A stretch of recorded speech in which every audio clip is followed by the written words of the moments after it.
I call to order this regular meeting of the Township Committee of the Township of Morris this Wednesday, July 16th, 2025. The time is now 7 p.m. This meeting is being held in accordance with the Open Public Meetings Act, and adequate notice of this meeting has been provided as required by law. Specifically, notice of this meeting has been sent to the Daily Record and the Morris News-Bee on January 3rd, 2025, and posted on the Township of Morris website. The agenda and resolutions for this meeting are available on morristwp.com under the Agenda Center. Certain portions of this meeting may be closed to the public for the purpose of personnel and/or other matters as outlined in the Sunshine Law. Notice to the members of the governing body and township staff: any use of electronic devices during this meeting shall be used solely for the purposes of township business, and any communications are subject to Open Public Records Act. Madam Clerk, roll call, please. Mr. Gazelle. Here. Mr. Dorothy. Here. Mr. Ravitz. Here. Mr. Janata. Here. And Mayor Gariglia. Here. I would now please like to call up Chief Michael Nunn to do the Pledge of Allegiance. If everyone would please rise if you are able. I pledge allegiance to the flag of the United States of America, and to the republic for which it stands, one nation, under God, indivisible, with liberty and justice for all. I would ask if everybody would just remain standing for a moment. We're going to have a moment of silence for one of our departed firefighters, Mr. Edward F. Duffy, Jr., who passed away last Monday morning. Edward was a member of the Fairchild Fire Company for over 65 years, and his family continues to serve Morris Township.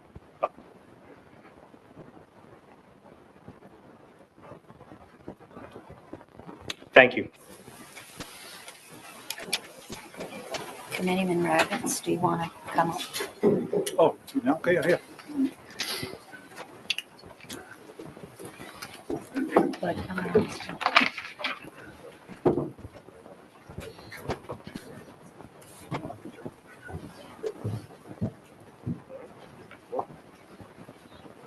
It's either a microphone or a television.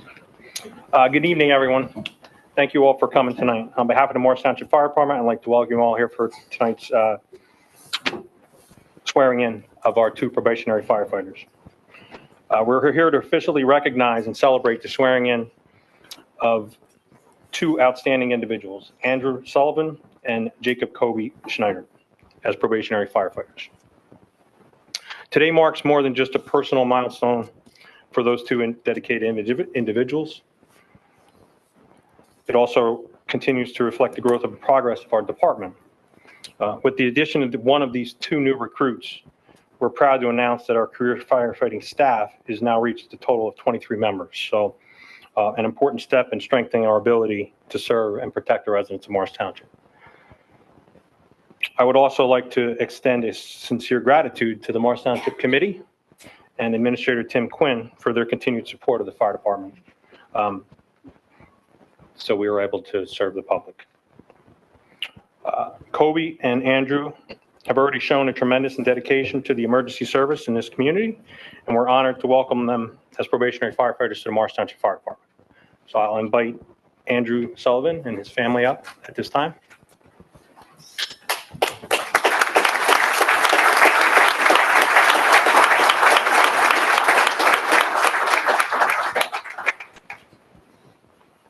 Just going to read a little bio.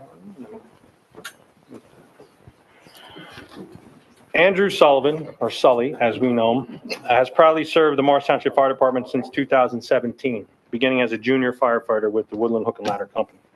Over the years, he has become a dedicated and active member of the department, consistently demonstrating a strong commitment to public safety and community service. A lifelong resident of Morris Township, Andrew was born and raised in the community he now serves. In addition to his work with the fire department, he also supports local families with his role at the Doyle Funeral Home. You like that plug? A long-standing family business. His dedication to helping others also extends to his work with the Morris County EMS, where he applies his emergency response skills to assist those in need every day. Andrew is currently in the process of continuing his probationary firefighter training and will be assigned to a shift at a later date. At this time,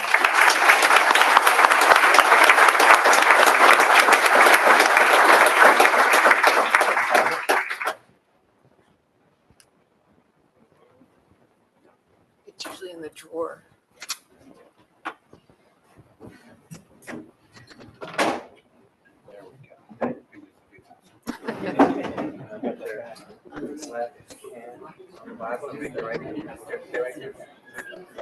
I'll buy you a new one. Oh, it's amused. Do you, Andrew Sullivan, solemnly swear that you will support the Constitution of the United States and the Constitution of the State of New Jersey, and you will bear true faith and allegiance to the same, and to the governments established in the United States and this state under the authority of the people, and they will faithfully, impartially, and justly perform all the duties of firefighter Class 2 in the Township of Morris Fire Department according to the best of your ability, so help you God? I do. Congratulations.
I'll now invite Kobe and his family up.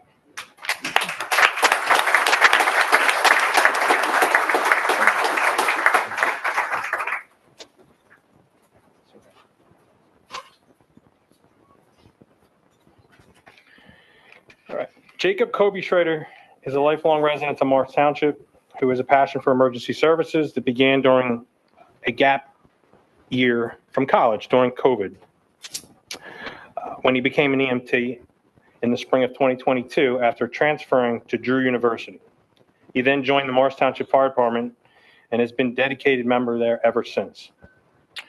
Throughout college and into his professional life, Kobe continued to volunteer while working as an EMT. He's honored to have transition into the opportunity to transition into the career, to be a career firefighter, and is deeply grateful for the support of his family, friends, especially those from the Woodland Hook and Ladder Company, Morris Miniman, Cedar Knolls Fire EMS, Florham Park EMS, who encouraged him all along throughout this endeavor. Kobe, congratulations.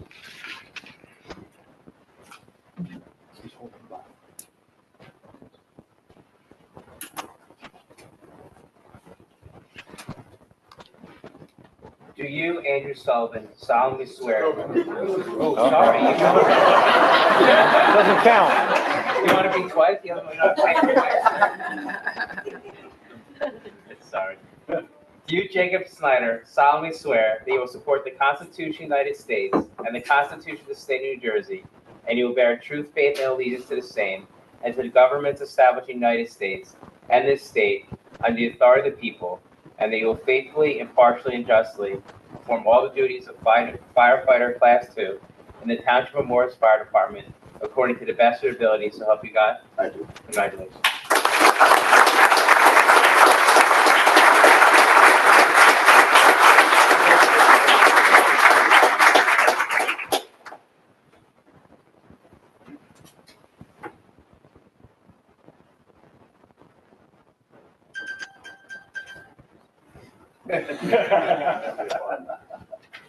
Thank you.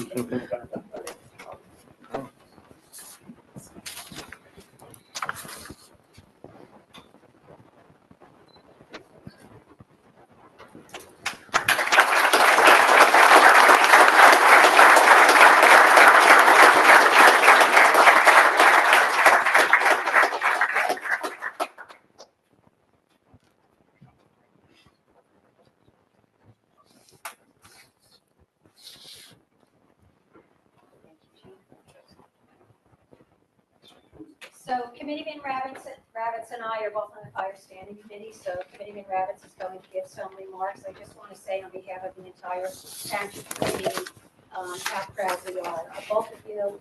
And the other thing I want to say is how special it is to have your families here who support you in Morris Township. And just the small number of people in this room know how that's what makes Morris Township so special, is that these are families that all along have been there for you and helped support you, and now you will continue this tradition. So that's really special. Congratulations, and be safe. We can't thank you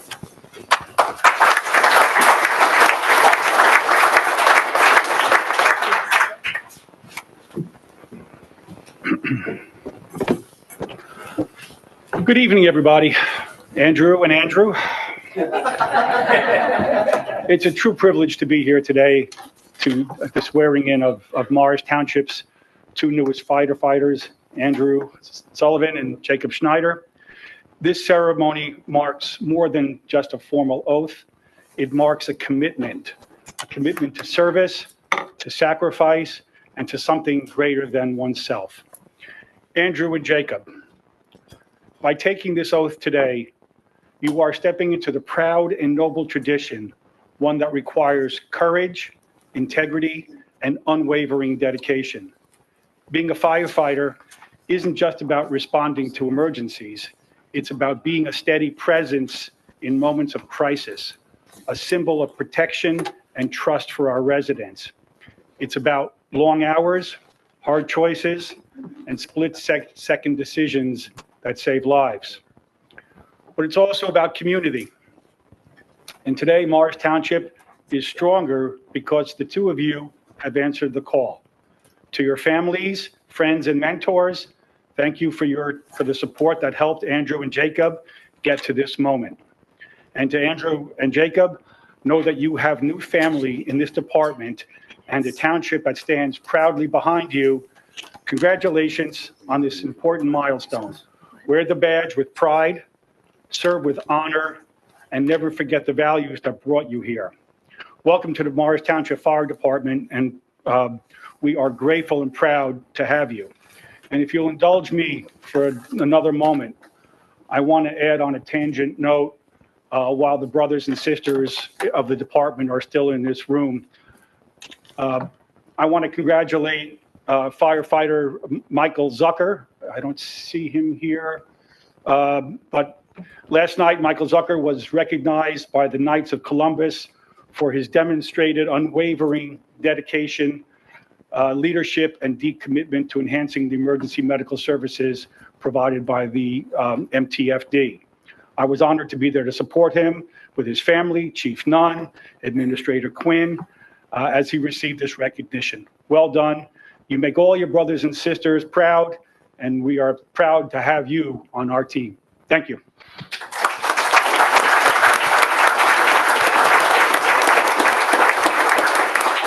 Committeeman Jorfi. Thank you, Mayor.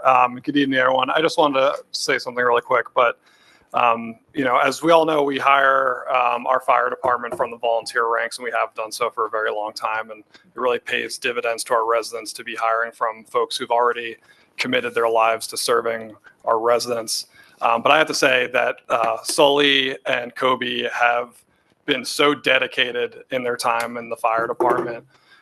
Sully has bunked at Station 2 for a very long time, riding out with our career firefighters, going on calls, spending time away from family and friends because he was that devoted to this service. And it meant a lot. I've been on scenes where Sully has managed car accidents and was evaluating patients in the middle of the night. And to see you, Sully, in this position right now to what I think is probably your dream job. I hope it is. I'm just so proud of you. It's really an honor to have been in the service with you over the past several years. And I'd also like to highlight that Sully's from our junior ranks. It shows that, recruiting folks in high school to continue serving is a good thing to have. And Kobe, you yourself have also been very dedicated as a member of Woodland. You've had duty nights with your crew when you ran them, and keeping people motivated and coming out is a hard thing to do, especially when you're relying on volunteer support. So for all of us here in this room, we have two exceptional firefighters joining our career division who work for us and protect us day in and day out 24/7. So just congratulations to both of you. Congratulations to your families. The volunteers will miss you from our ranks, but we know it's for the better. And again, congratulations to both of you.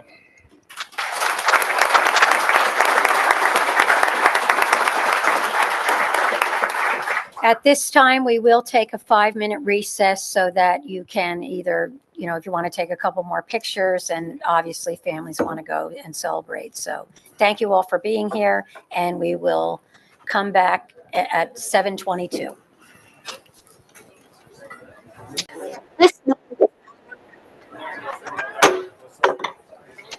I would like to call back to order the July 16th Morris Township Committee meeting. The time is now 7:23 p.m. Can I have a motion to approve the minutes from March 19th, 2025, closed and regular, and April 2nd, 2025, special meeting closed and regular by one motion? So moved. Second. All in favor? Aye. Next, we have a presentation by Valerie Dolan from Municipal, who's going to present the 2024 audit presentation. Oh, so we're going to have a commentary after.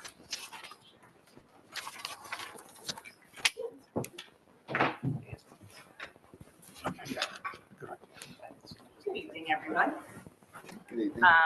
Once again, I just want to say it was a pleasure to obviously complete the audit of the township.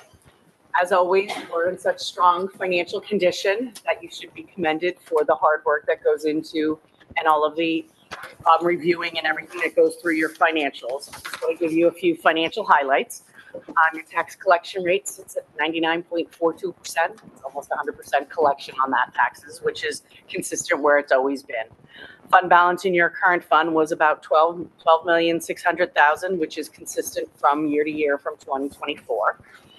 Your fund balance in the sewer utility increased approximately $600,000 as less fund balance was utilized in 24 than was used in 23. We used a little bit more than the year prior. Fund balance in the pool, once again, is flat, and in the parking also remained flat. So you basically held your own in a tough year of an economy, so that is to be commended.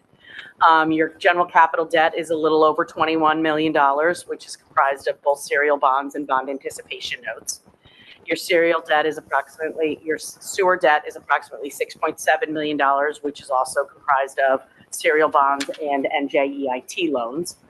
And you have pool capital, which has a little over $2 million, mostly in bond anticipation notes with a small serial bond left, and the parking lot debt-free.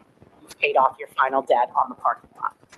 I am happy to report this year you have a clean audit with no formal recommendations, which means other than accepting the audit, no corrective action needs to be taken tonight. We do have, as usual, our suggestions to management areas that we want to always just highlight for future reference. One of them is in the area of federal grants. We did get a large number of ARPA funds that have been utilized, but where there's funding, there always can be other auditors besides myself. So we always say while the ARPA funds are still floating around, they do run the risk of being audited externally besides ours. And we always say to review all capital ordinances in all of your utilities and in your general capital for greater than 5 years. Those funds should either be used within 5 years or possibly either canceled, reappropriated, or spent on those projects that were intended. So all in all, it was a great, clean audit. All should be good. If there's any questions, I'd like to answer. Any questions from the committee members? Seeing none, thank you again. Yes. So in terms of the debt we carry relative to the size of our budget and size of the amount of money we spend, is that a good balance? Yes, it's a very good balance. And you are structured in the way that a lot of it is in serial bonds, which is structured debt, which you can pay on a continual basis. The bond anticipation notes is a temporary funding that will be probably rolled into serial bonds in the probably not this year, but probably in the coming following years, at least locking that into a long-term debt where a payment can be structured. Your debt usually follows the theory of you're only adding what you're reducing, so that you're not incurring constant growth in debt. Your debt is really stable. It's stable. Mhm. And in terms of our ratio compared to other towns that you monitor, how do we do comparison wise? You're probably right in with a lot of communities of your size. Communities of your size do have larger debt and a lot more debt in their utilities than you actually have in your utilities. And your general capital debt, because you do fund a lot yourself through the budget process and through funding ordinances, fully funded ordinances, that you actually are a little bit lower than probably communities that have a similar size. Great. Good. So good fiscal management, right? Sound management. Yep. Very good. Thank you so much. No problem. Thank you very much. Have a great evening, everyone. Appreciate it. You always do such a great job. Before we begin the public hearing, if you are here to speak on ordinance 23-25, adopting the redevelopment plan for Catch Road, please wait until we open the hearing for that specific ordinance. The same applies to any ordinance listed for public hearing on tonight's agenda. Please wait for the hearing for that ordinance is open before speaking. There are currently 19 members from the public on Zoom and about 40 members here in person. At this time, we will open the meeting to the public comment. We will first take comments from in-person attendees and then switch over to Zoom. Please raise your hand on Zoom if you would like to speak. Please state your name and if you are a resident or non-resident for the record before speaking. Please note that comments are limited to 5 minutes per speaker. If you have questions you would like answered, your remaining time to speak will be yielded back for this purpose. Is there a motion to open public comment? So moved. Second. All in favor? Aye. Thank you. Welcome. I'm Robert Small. This is my wife, Amy. Hello. We live at 28 Turtle Road in the township. And we'd like to ask the Township Committee for some help on 2 issues. The first is about noise. I understand that some time ago, there was a proposed ordinance to restrict the use of gasoline leaf blowers during most of the year, January through September, that did not pass. But in our neighborhood, this is a constant problem, and we would like to ask the Township Committee to reconsider such an ordinance as there is in Morristown. And if I may add, given that our backyard faces the complex of condominiums, there is a constant issue of these leaf blowers in that property. The second issue that we'd like your help with is that at the corner of Turtle Road and Johnston Drive, where we live, Turtle Road is a raceway. Cars come flying down the hill from both Madison Avenue and from Old Glen Road. And so the speed limit is 25 miles an hour. I know that from time to time, the police have put up a radar sign that displays your speed coming down the hill from Madison, but it doesn't show in the other direction. But nevertheless, I don't feel like that sign, that radar sign, has made much of a difference. I can't tell that there's a difference when the sign is up and when it's not. So anything that you folks could do to help mitigate this problem, we would be very grateful. Okay. Thank you for your comments. And I don't know the last time on Turtle Road when there was any kind of police looked at the speeding. That's one of their regular spots Regular that they do spots. for enforcement and for the radar. But I'll speak with Chief Share on it too for, in reference to it. Is there certain times of day that you see it more That's- often than not, or is it pretty much all the time? Well, during the school year, there's more school traffic, but it happens all the time. And All the time. I think that a lot of people cut through the neighborhood to avoid the stretch of Madison Avenue between Turtle Road and Old Glen. I will follow up with the police on that. Thank you. Thank you. Thank you. And Tim, one thing we did on Skyline Drive is narrow the fog lines. You've already done Yeah, you've already done it on Trevor Road? We did Turtle Road 7 or 8 years ago with that. Okay. Anyone else here who would like to speak? And I am not seeing any hands raised on Zoom. Mr. Goldberg, are you coming to the podium? It's okay, you don't have to sprint.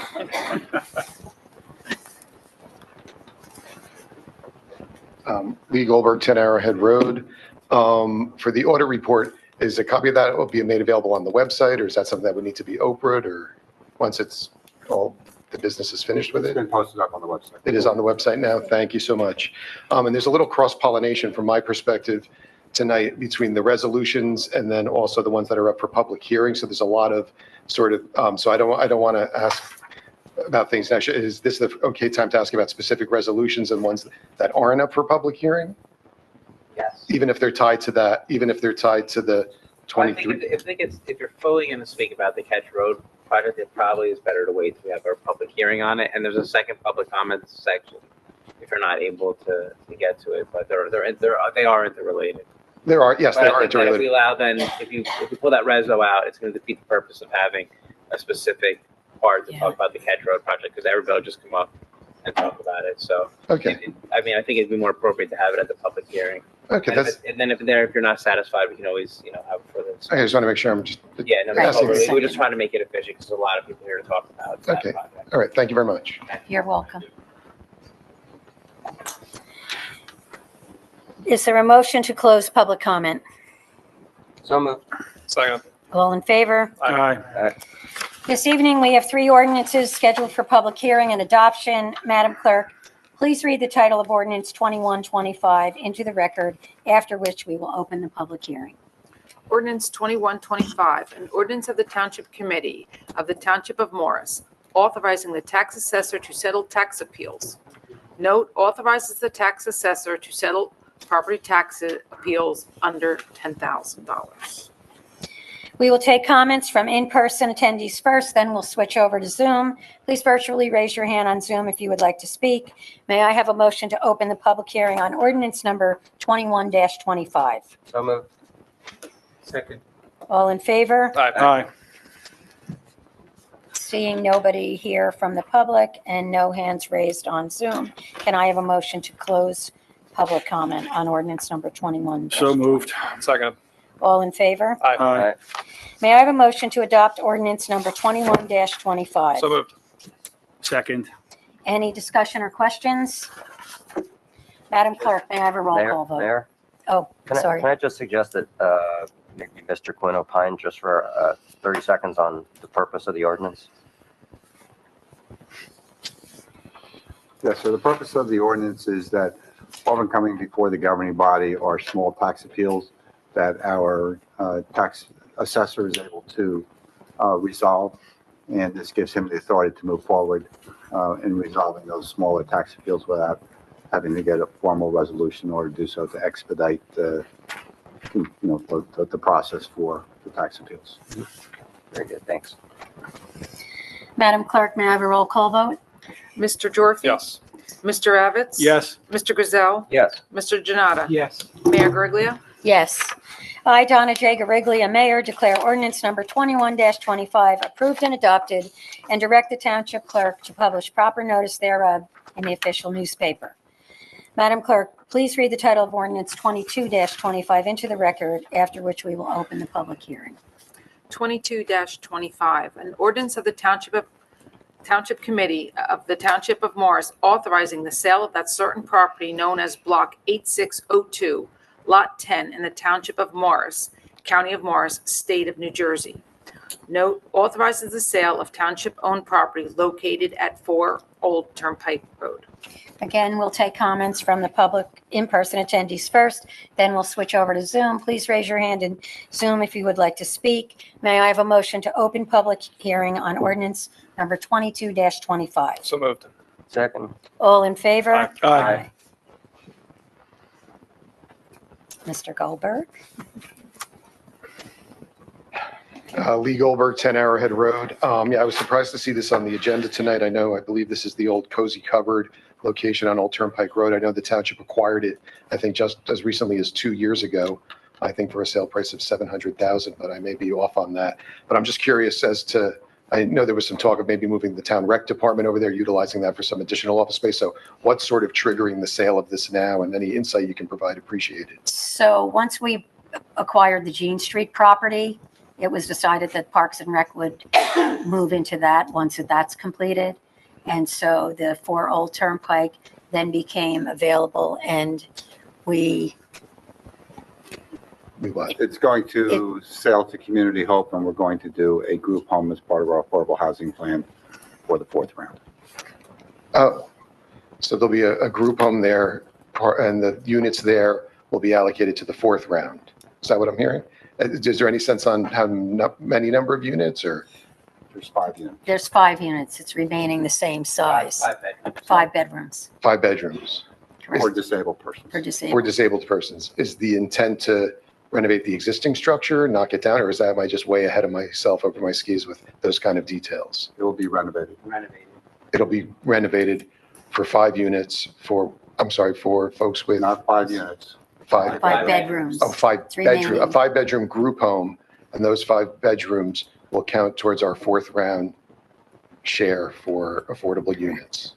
And is that property currently listed on the market? No. Is there any anticipated time frame when that might be listed? No, we have a sale. What's that? We have it for sale. That's what this ordinance is. So after it's in relatively short order, it'll be listed for, No, it's being No, sold. it's being sold. oh, so it's been sold. It's already- Okay. It's being sold to Community Hope, so they. Oh, can- I didn't hear that part of it. Okay, Sorry. thank you very much. Thank you for clarifying.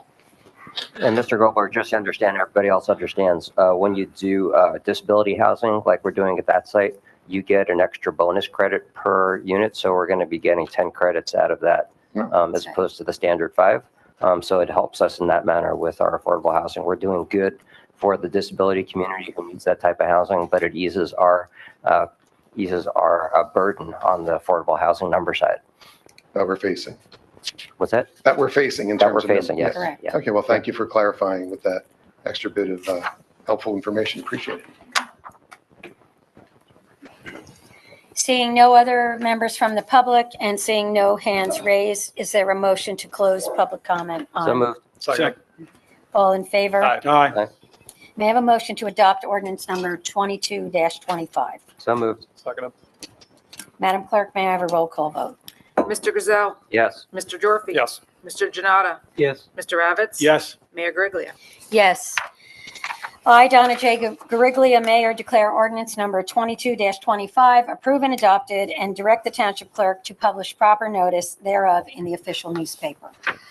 Madam Clerk, please read the ordinance 23-25 into the record, after which we will open the public hearing.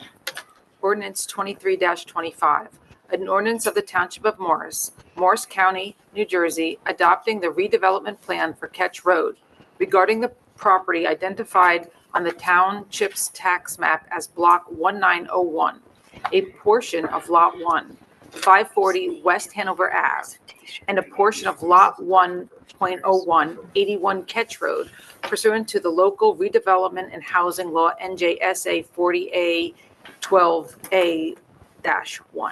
Note, adopts a redevelopment plan for portion of 540 West Hanover Ave and 81 Ketch Road after determining the area qualifies as in need of redevelopment.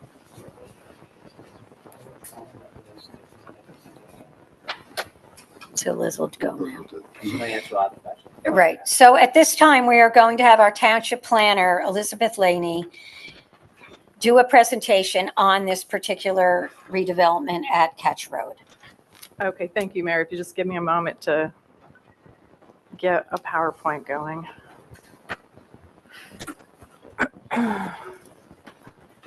Just see.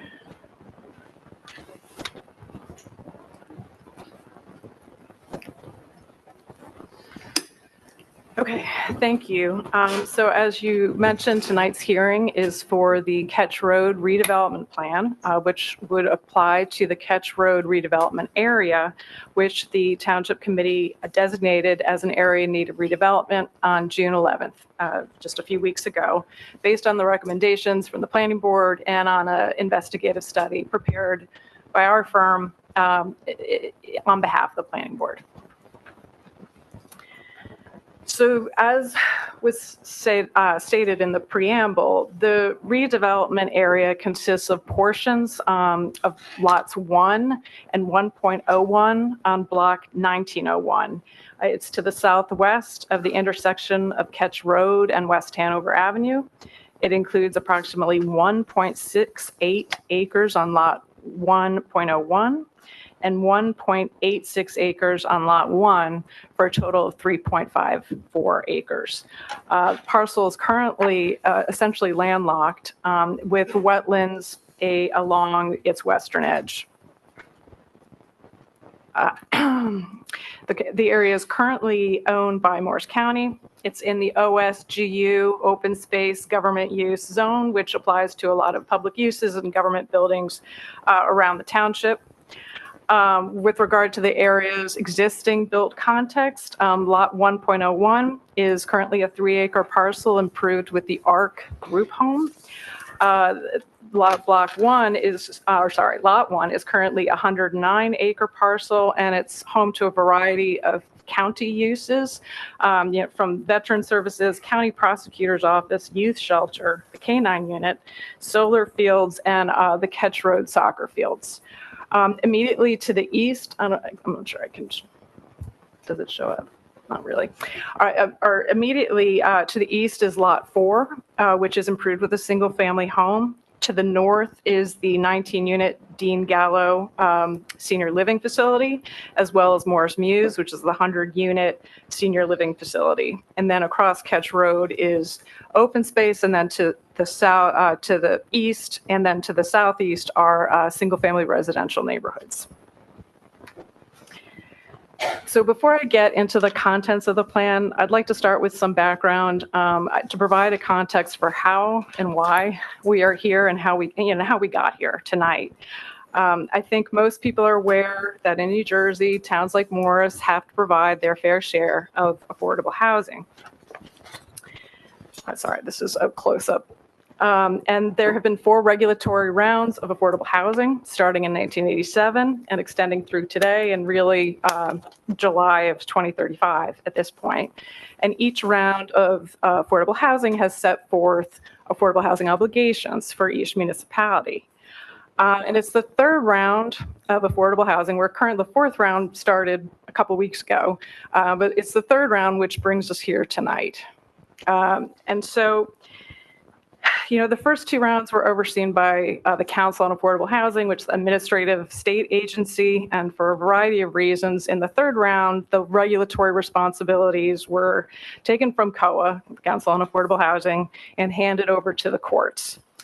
Fair Share Housing Center, which is a housing advocacy organization in New Jersey, due to the fact that they had sort of initiated the litigation that led to the responsibility of affordable housing going to the courts and away from COA, they were given a certain special status in the 3rd round. And each municipality had to reach a settlement agreement with Fair Share Housing Center on its obligation and how it would address this obligation before the court would approve any municipality's plan. So Fair Share provided calculations for each municipality in the state. And they estimated initially that Morris had an obligation to provide over 1,000 affordable housing units. And this initiated a negotiation process. They started, generously right off the bat by reducing it by 30% to 767 affordable housing units, which of course was more than the town. And this is only affordable housing units. It's not any market rate units. And of course, the township said that's more than we can bear, and we don't have enough developable land. And so we were able to, or the township was able to successfully demonstrate to the court that it couldn't develop 767 units, but it could accommodate 400 units within the 10-year time frame between 2015 and 2025. Fair Share eventually agreed, and the township's obligation was effectively reduced to 400 units to be provided by 2025. A settlement agreement was reached with the parties, meaning the township and Fair Share and the court, which was signed in 2017 with that 400 unit obligation. So we thought we were all set and that we thought we were not going to have to revisit this until 2025 as for the fourth round. Again, as the settlement was signed in 2017, flash forward to 2021, and the Red Bulls Soccer Club approached the township about developing a training facility on a portion of the former Honeywell corporate campus, which was zoned, is zoned, and was approved for office and commercial uses. And the township agreed to amend the zoning to permit the facility in addition to the existing permitted uses. This was approved in 2021. In 2022, Fair Share Housing Center sued the township.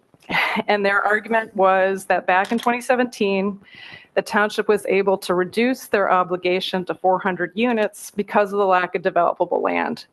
And they were arguing that the rezoning of the Honeywell site, and not even rezoning, it's really amended zoning, showed that circumstances had changed and that Morris actually had more developable land than it did in 2017. And as a result, they said the obligation of 400 units was no longer accurate and it needed to be increased correspondingly. So by how much? Well, Fair Share initial offer was that Morris had to provide an additional 200 units of affordable housing. And this is just affordable units. This was expected that this would be an inclusionary development, which would consist of 80% market rate units that sort of internally help to subsidize the 20% of affordable units. So this is a 4-to-1 ratio, or essentially sort of 5 times the affordable units. So in other words, 200 affordable units would require projects yielding 1,000 total units. So this was obviously not acceptable to the township, who initially pushed back that we didn't think we needed to increase our obligation at all. And if we did, the amount should be significantly lower. So after negotiations, the parties reached the court-approved settlement in 2023. The township was able to negotiate the amount of additional units that needed to be provided down from 200 down to 50 in a 100% affordable project.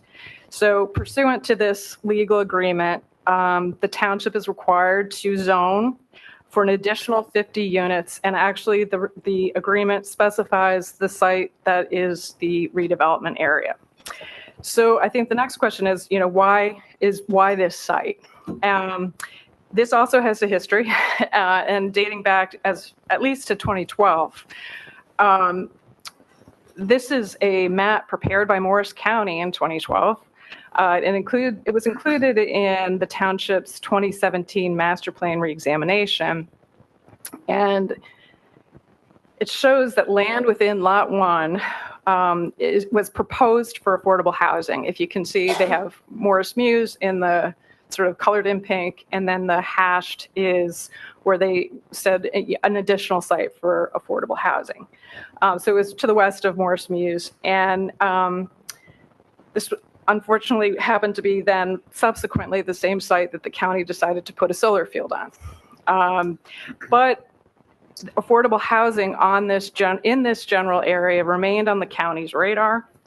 And in 2017, the county approved a long-term lease with Morris County Affordable Housing Corporation for construction of affordable housing in roughly the area that is the redevelopment area currently. And it was to the south of the solar fields, and it was about 3.5 acres.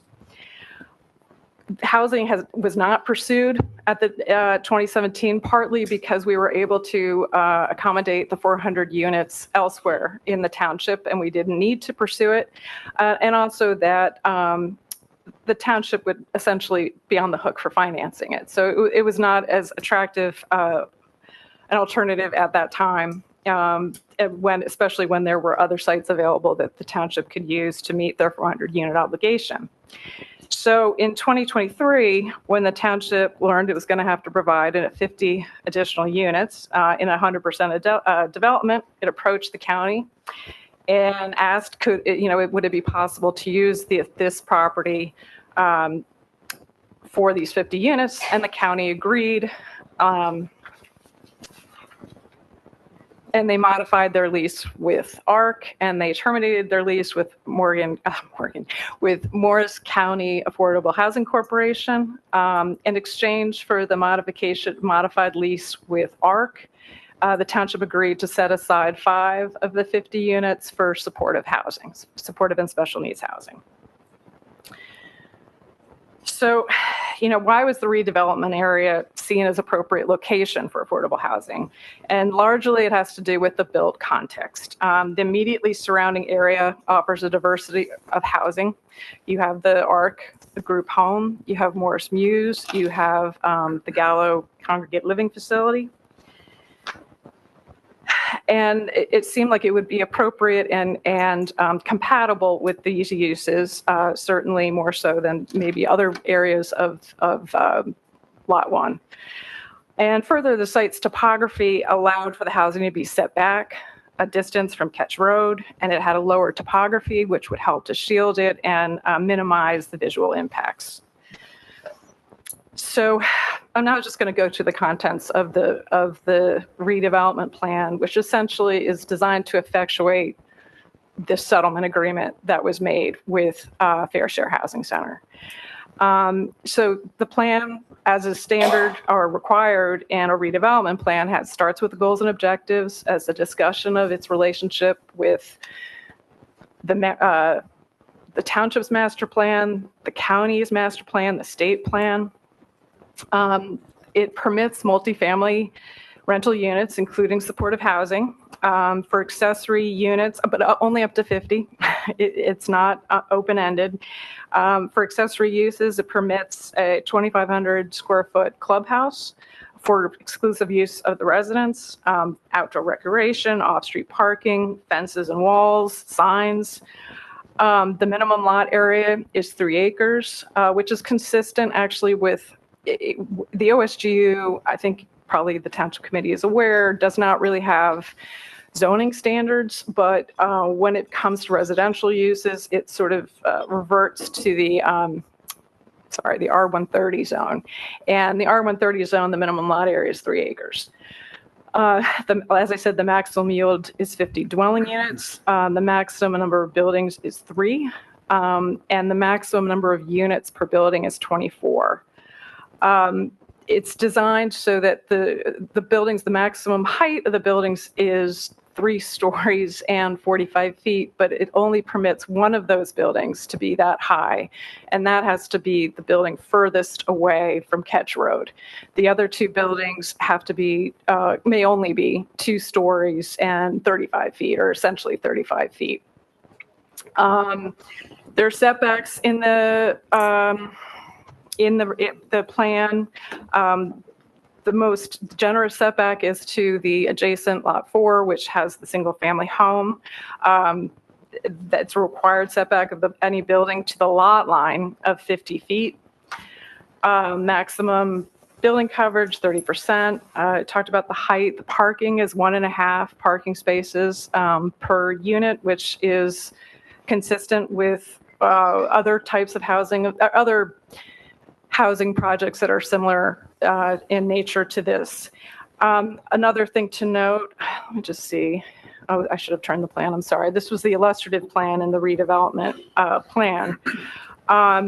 The site is currently landlocked and direct access is not possible from Ketch Road. So the plan allows for a street connection to Ketch Road through existing block 1901 Lot 1, essentially the driveway to the Ketch Road field, which has been controlled by the township since at least 2005. And with the anticipation, I think that the township will take over complete ownership of that driveway and that roadway. 2 ground signs are permitted, buffers are required, lighting must have the cutoffs, so that to eliminate or minimize any light spillage. And I also want to just point out that the redevelopment plan supersedes the other, the zoning and the land development ordinance, except in instances that are not covered in the redevelopment plan. So I know this came up at the planning board. What about all the design standards we have in the land development ordinance? Well, rather than try to replicate them all here, they are essentially, they're still in effect because they're not discussed in the redevelopment plan. So with that, I'm happy to answer any questions the committee may have. Thank you very much, Liz. Before we open the public comment on this ordinance, I want to take a moment to explain how we will proceed following the same process that we've used in the past hearings. Everyone will have an opportunity to speak, and all comments and questions will be entered into the record. Our township planner, Liz Laney, will be taking notes during the hearing. Once everyone has finished speaking, she will respond to the questions and comments together. This approach avoids repeating answers to similar points and ensures all comments are addressed. If legal questions come up, they may be answered by our redevelopment counsel or municipal attorney, Jeff Lair or Jared Cantor. Engineering questions may be referred to Township Engineer Joe Vouch. Members of the Township Committee may also choose to respond after the professionals have spoken. We believe that this format helps keep the hearing organized while giving everyone the chance to be heard. We will take comments from the in-person attendees first and then switch over to Zoom. Please raise your hand in Zoom if you would like to speak. May I have a motion to open the public hearing on ordinance number 23-25? So moved. Second. All in favor? Aye. Aye. Anyone here from the public, if you would approach the podium and state your name and if you're a resident or not of the township. Hello. Hello. Hi, I'm Amy Nicholas. I am a homeowner, a resident of Morris Township, and also a business owner. I'm here on behalf of myself, as well as the over 250 neighbors of mine who have signed a petition that are very against this. We're very upset about it. The only reason I even know about it is because I received a letter in the mail, a certified letter at the end of last week. We all kind of feel a little bit blindsided by this. I found out about this and we put something out there, and most of our neighbors even now don't even know what's going on. It's just kind of been a slow, just, hey, here's what's going on kind of thing. So it's 250 and growing. So I just would like to state that. And I have a copy of that for you here today. We are asking you to reconsider the proposed location. There's a few reasons for that. Well, there's a lot of reasons for that. But I do want to just talk a little bit about the reasons that I'd like to bring up today. One of them is the traffic. So the traffic on Ketch Road and West Hanover Avenue is already become insane. You're putting 50 additional families into our neighborhood. That is equal to 3 blocks worth of people into our neighborhood. And that's just I don't know how our infrastructure would be able to handle that. So I would like to know what's planned to handle that as far as how we were going to do that, because this is the safety of our children in the neighborhood. This is a lot to do with that. The second thing that I think is really important to note are our property values. I live on Ketch Road, and I know that myself and a lot of all of our neighbors have invested our life savings in our homes. And to find that this is something that's going to be literally in our backyard is very discerning. I'd like to understand how this is not only going to protect our property values, but our future taxes as well. Because obviously the infrastructure, not just on this location and in this site, is going to be affected, but the surrounding area. So there's going to be costs that are associated with that. The lack of transportation and access to the people and the families that would be moving here, I think is of concern, and I am wondering how that's going to be handled. There's not even sidewalks in the area on Ketch Road and West Hanover Avenue. There's no busing, there's no trains, there's no public transportation in that area. So how are the people who are living in this location going to be able to get to wherever they're going to go unless they're having multiple cars, which then results back to our traffic situation? So I'd like to know what the solution is for that. I think that's doing a disservice to the overall goal of what we're trying to do. And again, I just want to state that this is not that I am in any way against low-income housing, but I do think that it's the actual area in which we're putting it that's the problem. The last thing I'm going to mention is just, and I think I just mentioned it a little bit before, is the density in our community. I mean, area, our neighborhoods are not built for it's not an urban neighborhood, it's a suburban neighborhood. We've built it that way, our tree lines, our family, everything. There's not, ShopRite is 15 minutes, the closest grocery store is 15 minutes away. So it's somewhat isolated, but our infrastructure, again, our police, our everything, how are we going to support our school systems with adding 50 additional families to our neighborhood? So again, I'm asking that we reconsider the location and decide a different way to move forward.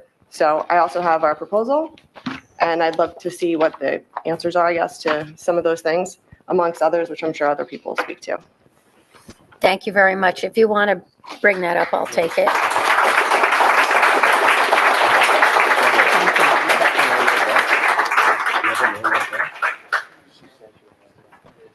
Good evening, Teresa Mitchell, 14 Stonehenge Road. Hold 1 second, please. I'm sorry. I'm sorry. Turn it off. Oh. I'm sorry, could you repeat? Teresa Mitchell, 14 Stonehenge Road, Morris Township, for homeowners in the Butterworth Farms development. And while I understand that municipalities in New Jersey are required to provide their fair share of affordable housing, for this project specifically, I have a few what I feel are reasonable concerns. As previously mentioned, the Ketch Road site was identified as part of a 2023 settlement in the 2022 lawsuit Fair Share Housing Center versus Township, Red Bulls, and property owner. Why did it take the Township Committee until April of 2025, 2 years after the settlement, to authorize the Planning Board to conduct an investigation of the redevelopment plan area to determine whether it met the requirements for designation as a non-condemnation area in need of redevelopment? If the investigation had been authorized in a reasonable timeframe following the 2023 settlement, and the same conclusion was drawn that the site qualifies as a non-condemnation area in need of redevelopment, sufficient time would have been available to analyze the potential effects of the project through an environmental impact statement. However, it was not, and the redevelopment plan specifically states the development will be exempt from an environmental impact statement, Section 5, page 13. On the notion of an environmental impact statement, according to an article published on Tap into Morristown during the July 7, 2025 Planning Board meeting, which I just watched at home this evening, concerns were raised over the lack of environmental analysis, citing wetlands on the property. In addition to environmental concerns, other areas that may warrant analysis include traffic, as Amy mentioned. As proposed in the plan, 1.5 parking spaces per dwelling unit indicates a capacity of 75 vehicles coming in and out of Ketch Road, Hanover Avenue, and our neighborhood on a daily basis.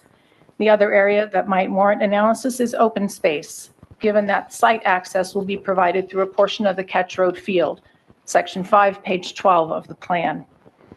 In short, it would appear the township failed to act in a reasonable amount of time following the 2023 settlement, which in turn did not allow for the appropriate analysis of the proposed development to be conducted. Separately, the site selection process itself to me raises questions. If this site was identified, as part of the 2023 settlement, did the township consider the suitability of other potential sites? As noted in the redevelopment plan, the subject property is located in OSGU, or open space government use, which does not permit multifamily housing as of right. So why would a site that does not permit multifamily housing be identified as suitable for an exclusively multifamily housing development? What was the criteria used to identify potentially suitable sites? If existing zoning is not a factor in determining suitability, were all open space government use zones evaluated for suitability? Lastly, there are potential precedent issues. As stated in the plan, the redevelopment plan shall supersede the Morris Township zoning and land development ordinances. This is very different than an amendment to or a variance from the zoning and land development ordinances. Beyond that, as the fourth round housing obligation will take effect from 2025 to 2035, how can the public be sure that the next requisite affordable housing proposal, which 1, can evidently be cited without regard for existing zoning, 2, is not subject to existing zoning and land development ordinances, and 3, does not require analysis of potential adverse environmental effects? How can we be assured that that will be appropriately constructed on suitable property? How can the public be assured that this is not just the beginning of a larger affordable housing development to be constructed in the future? The development standards in Section 5E of the plan effectively limit the proposed development and only applies to the redevelopment plan area, the 3.54 acre portion of a much larger area. Affordable housing is important, but it must be located and analyzed appropriately. Thank you for your time. Thank you.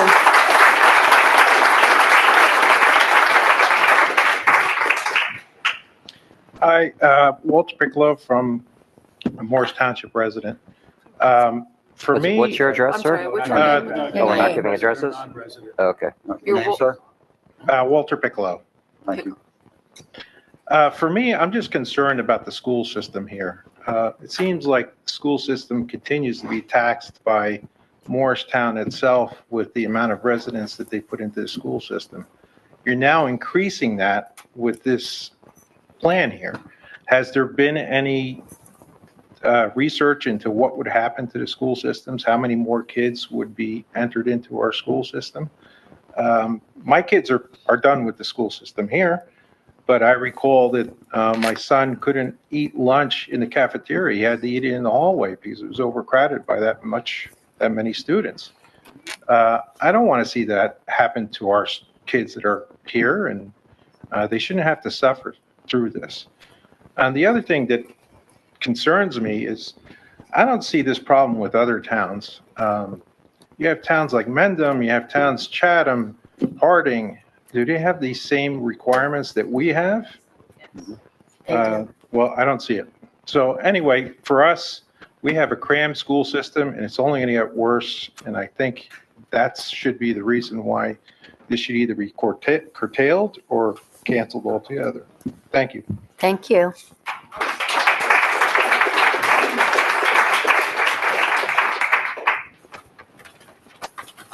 Hi, my name is William Joel, 32 North Ventosa. I'm a proud resident of the township for 25 years. I'm a member of St. Virgil's Church. My children attended the Morris School District. My wife is a Morristown native and a graduate of Morristown High School. Our roots are deep here. Like many families, we care deeply about the character and the future of the community. Concerns about the process. I want to express my disappointment at the short notice of just 6 days given before the vote on the redevelopment plan. A project of this magnitude and long-term impact warrants a more open and inclusive process. Residents deserve sufficient time to review, understand, and provide input. Transparency and community involvement should not be afterthoughts. Concerns about the plan itself. The neighborhood character. The proposed development is out of scale with the surrounding neighborhood, which is largely made up of single-family homes. Our area has already absorbed a significant institutional growth in the county facilities, which I'm referring to the Morrisview Nursing Home, the juvenile shelter, and the solar farm. This would further alter the residential nature of the community. The traffic impact. Traffic is already a daily challenge. On Ketch Road is a narrow 2-lane road that backs up on most mornings. Placing an entrance there would only make things worse. Hanover Ave entrance would have been more appropriate and safer from a traffic engineering perspective. Safety concerns. The current access road runs through Ketch Field, directly in front of a children's playground. That raises real safety and quality of life concerns for the residents who use that space every day. Flooding risk. The area already experiences flooding, particularly along the brook that runs under Fieldstone and Ketch Road. This development would only worsen those conditions, especially during heavy rains, and put more of a strain on drainage infrastructure, not to mention catch field itself.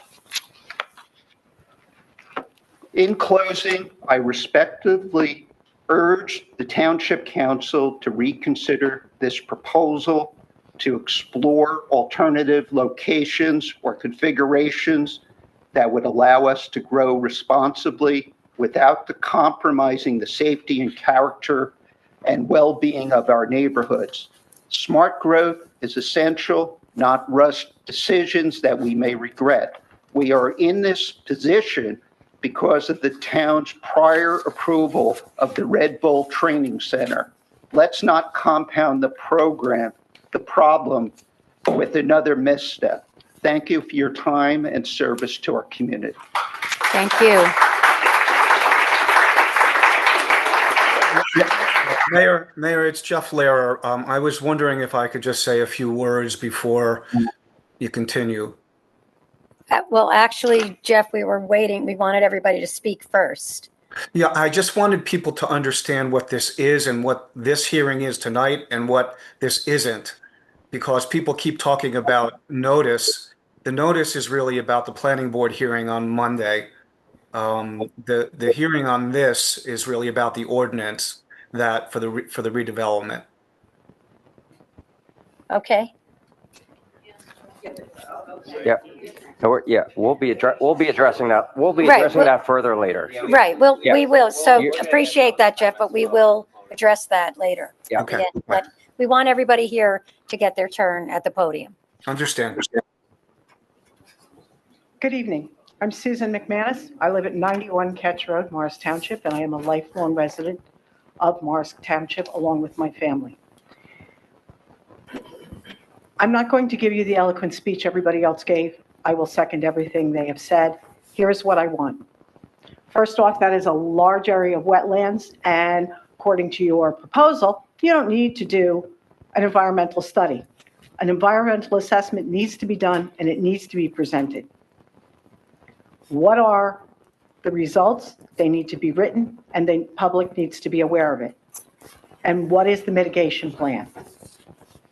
Have you obtained a permit from the Department of Environmental Protection? Traffic study. You've already heard this mentioned multiple times tonight. There needs to be a traffic study done. I will tell you, and I have seen it time and time again, that field that they use for soccer does not have adequate parking as it is for soccer. Now you're adding 75 additional cars. So people are going to park, and right now when they're there for soccer and they use that field, they're parked double deep on Ketch Road. There's barely enough room to get through. It is a huge safety issue. There is poor sight visibility coming over the hill either way. Now you're talking about getting busing in and out of there for students going to school, ambulance, fire, and there will only be one roadway in and one roadway out. Not acceptable. This does not belong there. I will tell you that I have looked at several other properties in the township, so I want a list of what other properties you have looked at for this proposed. I have two in mind.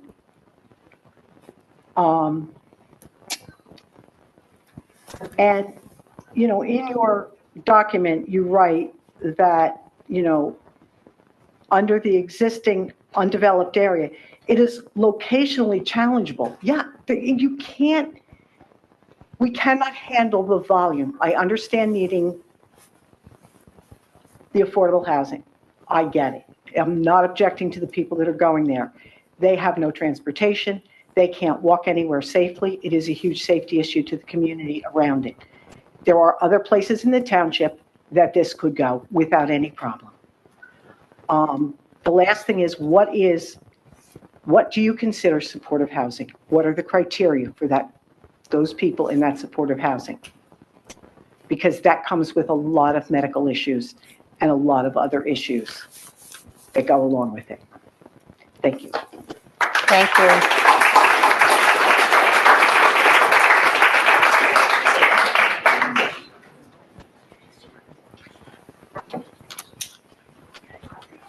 Hi there, George Goldman. I live at 4 Devonshire Court, so I live in the community that's relatively close to the proposed development. And I'm probably the outlier here because I'm speaking in support of the redevelopment.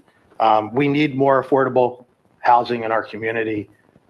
We have a legal obligation to provide more affordable housing in the community so that the hardworking people that keep our streets safe, teach our children, staff our grocery stores, and so on, have places to live.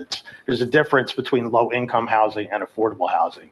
And most of the housing in our community is not affordable to a lot of the people that work in our community and can't afford to live there. And some of the issues that have been raised, for example, the impact it might have on the school system or on our tax rates or whatever, have nothing to do with where the affordable housing is located. Because if you locate it somewhere else in Morris Township, it's the same thing. It's not like we're paying local taxes in Summit.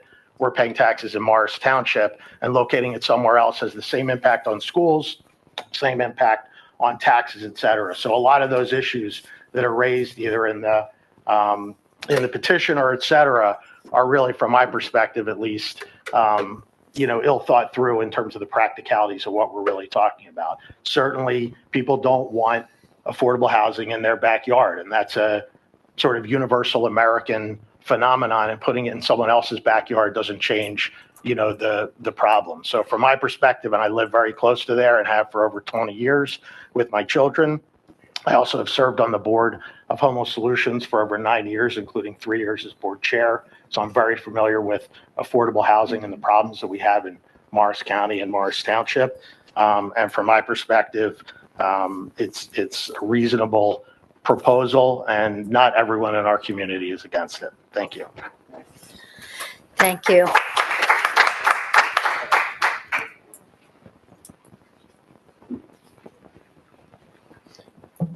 Good evening. My name is Mark Sulkin. My wife, Gail Sulkin. We live at 39 Tall Timber Drive.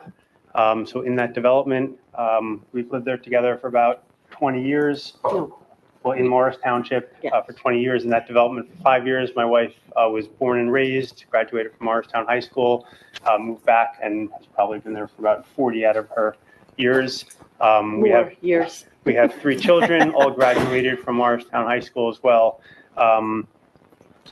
I would start by saying, and a lot of this was already said, we only found out about this proposal in the meeting last night because a neighbor told us about it. So my thoughts are not particularly well organized. I apologize for that. I guess my biggest concern after listening to the proposal is, and maybe I'm misunderstanding, but the site was chosen because it fits into the master plan and there's already similar units there, and so you can stick it there and no one's going to notice and it's fine. And my problem with that is there's going to be more requirements for affordable housing in Morris Township. There was referenced something about phase 4 or next phase. I'm sure there'll be more. And what's to say that every phase from now on, the answer isn't going to be, oh, well, this fits in, so we're just going to stick it in there, and it grows and it grows and it grows, and it's always going to that specific neighborhood. And I just think that's, it's not right. And, there are a lot of other concerns. The gentleman who spoke before me spoke on the other side, but he did bring up the whole not in my backyard thing, and that is a piece of it. People move to the Summit development and to the Butterworth Farms development for specific reasons, because it's a quiet, beautiful location on the outskirts of town. There's no multifamily. It's all residential, suburban. It tends to be immaculately maintained and cared for by the homeowners that live there, because they love where they live. We pay a premium for that location when we buy houses there because of that character. And there are other locations throughout Morris Township where people do the same thing. By inserting this multifamily affordable housing development into that neighborhood, you're essentially penalizing us. By changing the character of the neighborhood that so many of us have paid extra because we wanted to have that specific type of neighborhood. I would reiterate some of the other things that were brought up. The traffic impact on Ketch, it's a major issue. As everybody has talked about, it's a high-speed thoroughfare as it is. This would only make it worse. I don't know about the possibility, if this is going to happen, of having the access point onto Hanover instead to alleviate some of that, if it's a done deal and can't be reversed. And I think that's all I had. I have a few things to add.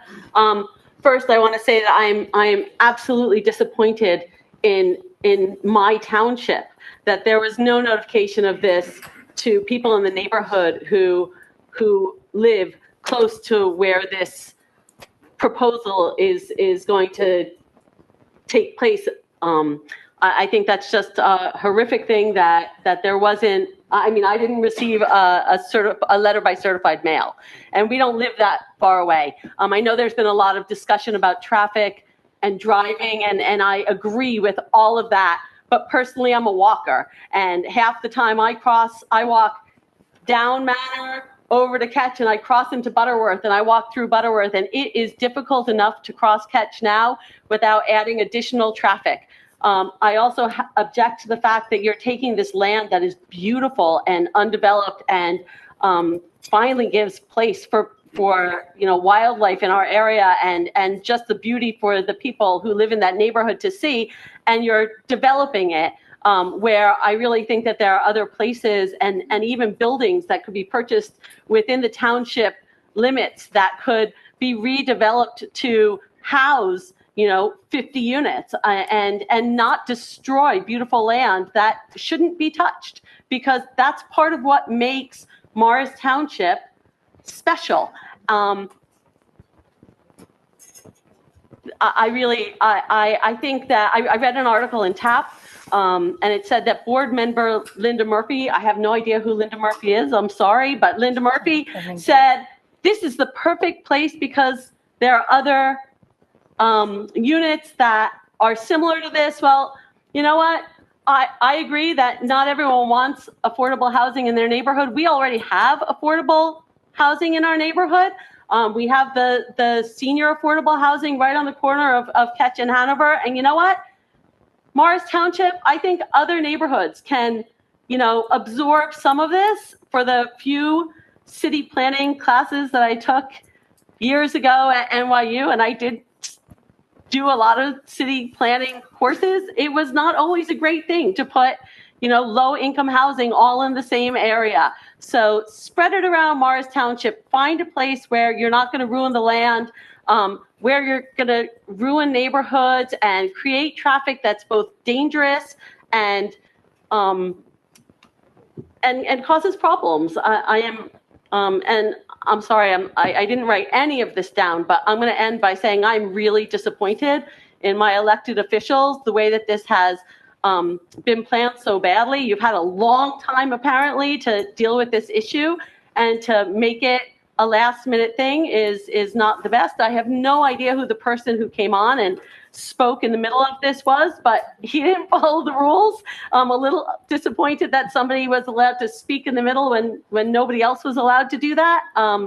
So I'm thinking that this is not being handled appropriately or nicely or in the best way that it can be. So I'm hoping that this will be reassessed. Ample time will be given to all residents who live in this area so that everybody knows what's going on and everyone can explain how they feel about this and understand what's going to happen. And you're not just hiding behind, motions that, you have to go on the website and read the Morris Township website in order to find out about it or hear offhanded by a neighbor.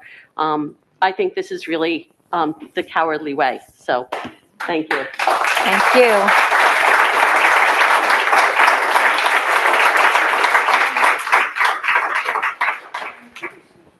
Good evening. My name is Lisa D'Elia. I live in the Summit Development, right down the street from Ketch on Manor Drive.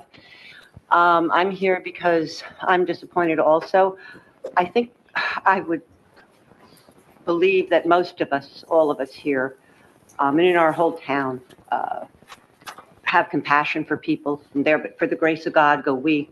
Anybody can be in a disadvantaged situation and you want to help people, and you should.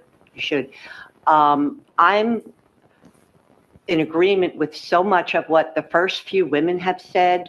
They said it beautifully. They articulated the points that are actually true. It's not just feelings.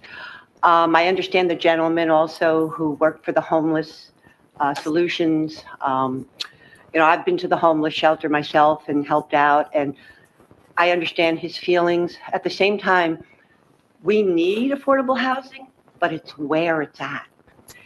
That location and living there, I know. I, second and third and reiterate what everyone has said.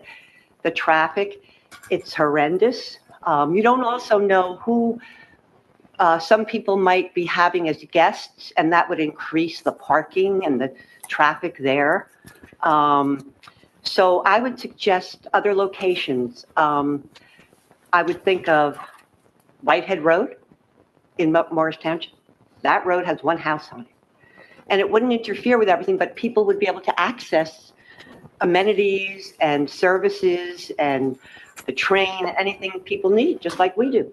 It's not far away. I would say down Mount Kemble on Route 202 is another place to consider. Also, down Harder Road.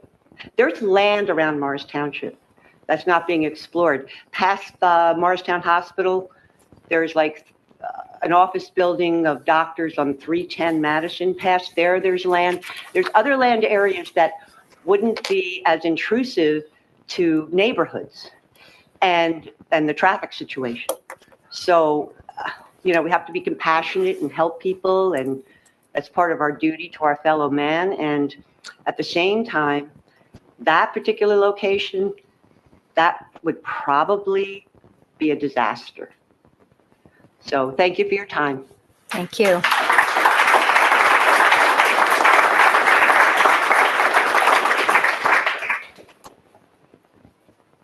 Is there anybody else in the room who would like to speak?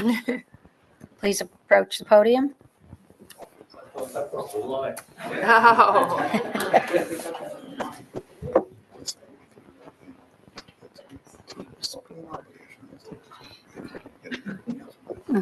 Yes.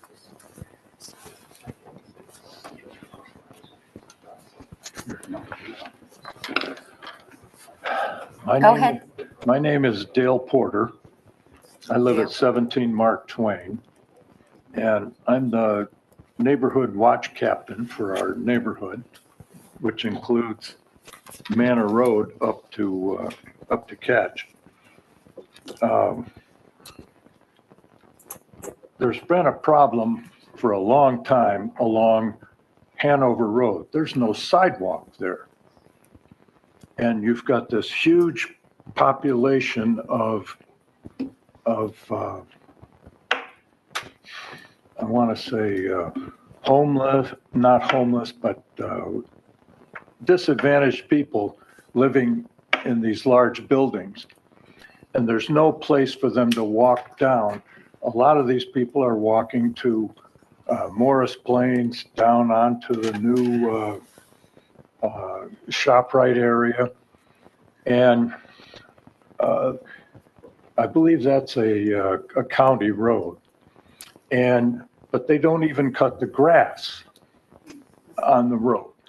So, I mean, the people are either walking in the roadway or they're traipsing down Manor Road along the sidewalks.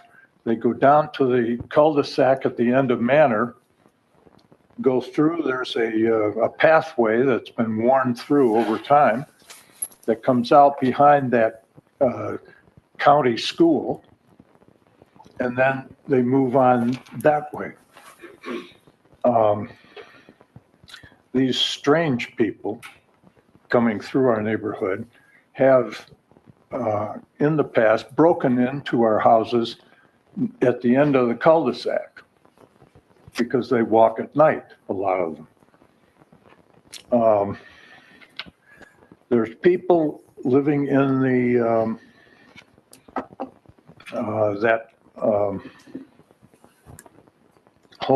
not homeless, the senior citizen living Morris areas. Mews. Yeah, right on the corner of Ketch and Hanover. Those people, now I'm 83, so I kind of know how, some people can stray away from normal thinking. And I've caught, I patrol my neighborhood with my car, and I've caught several of these citizens in this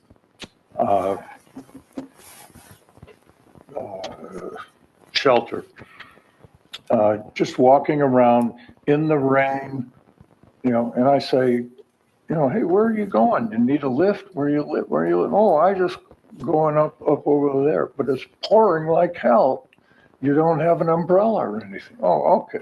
So they get in the car and I take them over to the thing. But just as recently as 2 weeks ago or 3 weeks ago, one of our neighbors on Manor Road, their security system showed a gentleman walking.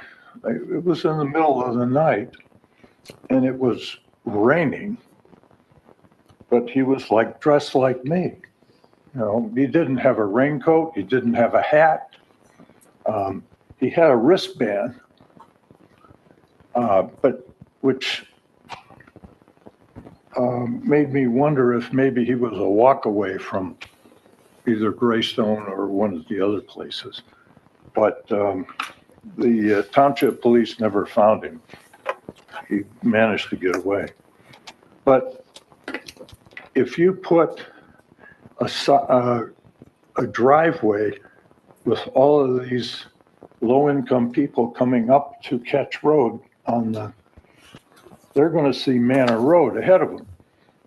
And they're going to fly down the road instead of going to Hanover and going over. And in addition to that, we have electric bicycles and electric scooters. And so they're going to scoot down there and then go down that pathway into the Frelinghuysen area. So I'm saying that we need the county to give us an advantage here by putting a sidewalk on Hanover and making the entrance to this over to Hanover behind the Senior Citizen Center, rather than giving them the opportunity to sail through our subdivision. That's it. Thank you. Thank you.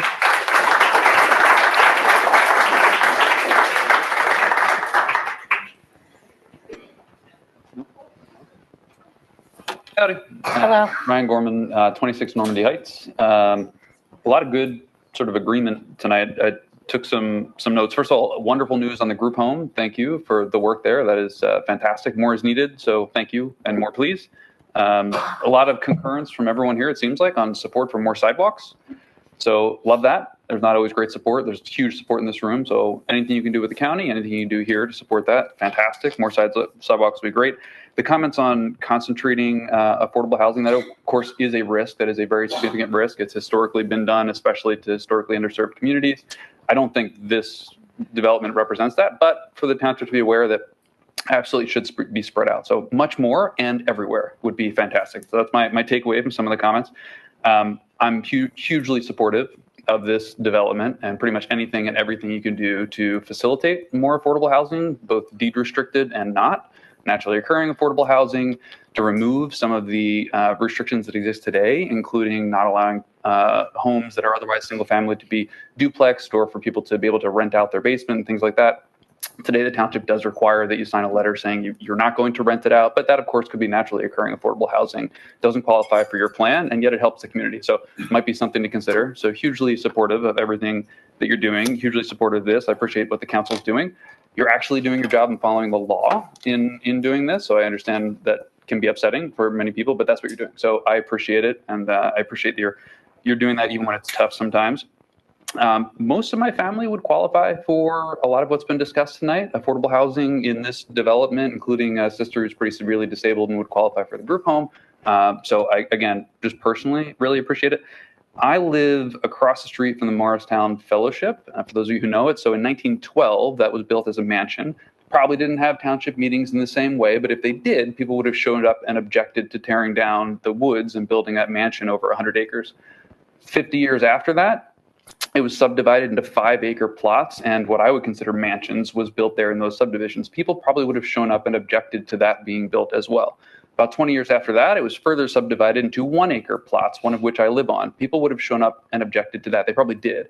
I came to these meetings about less than a decade ago while people were here accusing some of you and your predecessors in very irate terms of selling out the community and allowing the fellowship to build an addition, which does wonderful work in the community, and for Columbia Residences to build hundreds of units right by Red Bull. So I'm a few hundred yards away from Red Bull Stadium, future development, as well as those new townhomes. It's wonderful. My new neighbors who move in now, I tell them about the vociferous objections to the total degradation, blowing apart the community, total destruction of what we love about Morris Township that was brought up here in those meetings. I attended all of them. And they're like, "Wow, this is pretty wonderful. It's great having that across the street. This is terrific. We enjoy it. I have my kids in the schools. Fantastic. I couldn't say more wonderful things about the school districts, how supportive it's been, everything from honors classes to supportive work in the classroom. So I really appreciate everything you're doing. I appreciate what the town is, what it's becoming. I appreciate what you're facilitating. I appreciate you allowing opportunity for my new neighbors to move in and also enjoy some of what we all get to enjoy. And I would just like more of it, please.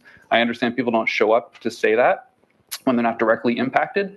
If you do a lot more work getting out into the community, I realize you're all volunteers, so you don't have time to do this, but I think what you'll find is there is an enormous amount of support for this work throughout the community. So thank you very much. I appreciate it. Thank you.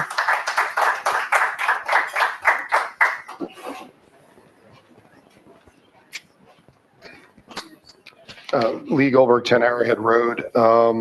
So going back to, I don't want to assume or speculate on anything, but going back to the resolutions on tonight's agenda, there's two that stuck out at me, which is 16725 and 17525 for additional funds for Mr. Cantner's firm. This is about the ordinance. Well, so my question is, in seeing those fees double, I'm wondering, is that tied to work that the planner and the attorney are doing because of the affordable housing issue that is in front of us, or are they completely unrelated? To have those numbers basically double from, a $40,000 expenditure for planners out to $90,000, and then $110,000 for the attorney fees up to $215,000. Is that any at all way affiliated with work on this affordable housing issue? Mr. Cantor's, no. Mr. Phillips's firm had to put together a fourth round housing plan. So that was what that was in putting together the fourth round that we were obligated to do. So, okay, so those fees are for fourth round for Mr. Phillips. And correct. And the doubling of fees for Mr. Cantor is not related. And it's not a doubling. That was the original one. There were several legal issues that came up throughout the year. And that is, if you go back and look at the resolutions, you'll see it's been increased gradually over the last several months, and that's doing it. So it's not a significant double increase. That was the initial one that was done in January of 2024. Okay, thank you for clarifying. But to be clear, you did put a couple hours into Ketch Road, right? Here and there? But that has nothing to do with the resolution that's on the agenda. No. Just to be clear for the record. Yeah, I've done work, and I will definitely comment when appropriate. Great, thanks. Okay, thank you. And then the other resolution, which was 166-25, identifying Morris Ketch Road LLC as, I guess, the developer for this project. Would that be accurate? Is that?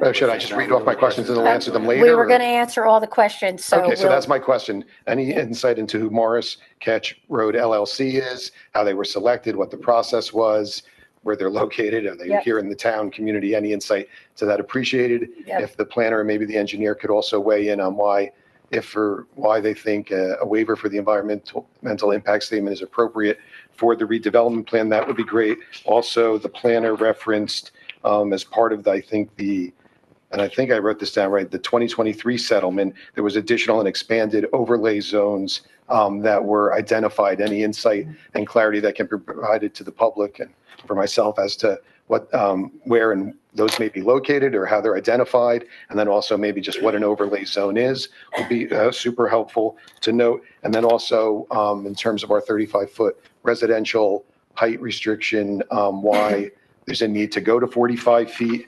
And then I guess my last is more of a comment. The planner had also identified that, we're running out of developable land here in Morris Township to sort of place affordable units. So my question for either the committee or the planner is, I'm not sure how that works with open space, whether we're allowed to cannibalize lands that are designated as open space as possible candidates for affordable units. If so, that would be just good to know, and any clarification on that. And in terms of the round 4 obligations, and your point about, running out of developable land. I mean, I remember when round 3 came upon us and we all stood around and said, well, round 4 is going to be coming soon. And now here we are. I'm assuming there'll be a round 5 at some point. I know in round 4, I think the JCPL property on Madison Ave and then a large tract of land over by Whippany Road, as I already identified as part of round 4. So what do we do for round 5? Where do we go from there? And then my last question, maybe Mr. Cantor can answer, or another attorney who may be on the line who I'm not familiar with, is I know there were about 26, maybe 29 towns who did bring litigation and formed together. I believe Montville was one of them, and wondering what the debate and dialogue was amongst this committee as to whether to participate in that and help try to sort of push back on some of the constraints that are being put on the town. Thank you very much. Thank you.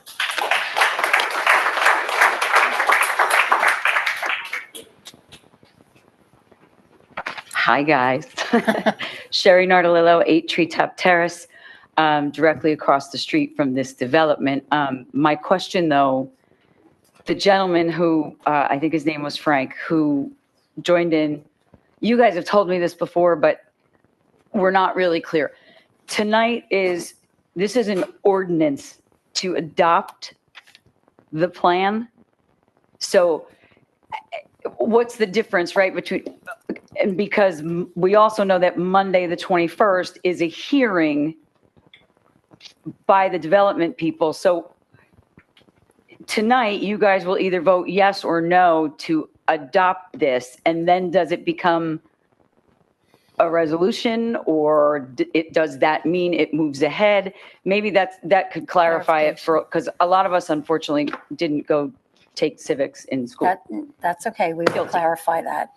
And again, the only thing I would say, I don't agree with Linda Murphy that the area is perfect for it. I do believe that if we have to build it there, the access should come from Hanover Avenue. There's already a road, there's already a traffic light. Put it through that way. It's the sight line over that hill, right where this driveway is, and coming right down from the neighborhood. It's going to be awful. I mean, the poor people that have to go to soccer games there, I don't know how they do it. So anyway, thank you all. Thank you.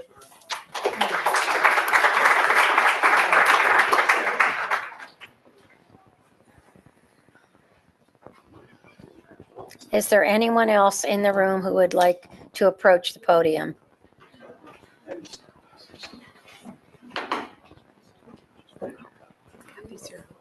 I would like to say something. Wait, Ed, Kathy. My name is Dave Singer. I live on 53 Fieldstone Drive, which is right behind the soccer field. I've lived there for 25 years. It's been an awesome place. I'd like to know, is this a done deal? So we all like wasting our time like talking about this, or is this still going to be open for more discussion? I believe that we need to have more affordable housing, but if I was going to have affordable housing and I lived in the middle of the woods someplace and I didn't have a car and there's no public transportation, what am I doing? Isn't there a place that people can walk? There's public transportation. It's a very dangerous area for people who don't know the area. Gentleman said, he has a sister. Well, if you're from Morris Township and you know the area, of course you're gonna recommend that. But if you're getting people from out of the township and you're putting them in a dark area, or you're gonna put lights out, and now I'm gonna have lights all over my backyard, it's a very discouraging place to put something. If I was lower class, and I grew up in Brooklyn, and I had a lot of low-income friends that I grew up with, they want to have walking. They want to be able to walk to places. They want to be able to take public transportation. So I think, the idea of where you're putting it is not good, and there's got to be other options. But if it's a done deal, why, don't waste our time in letting us complain if it's done. So that's what I want to know, and that's a main answer, because we're all here trying to keep our community the way it is and still get affordable housing in Morris Township. Thank you. Thank you.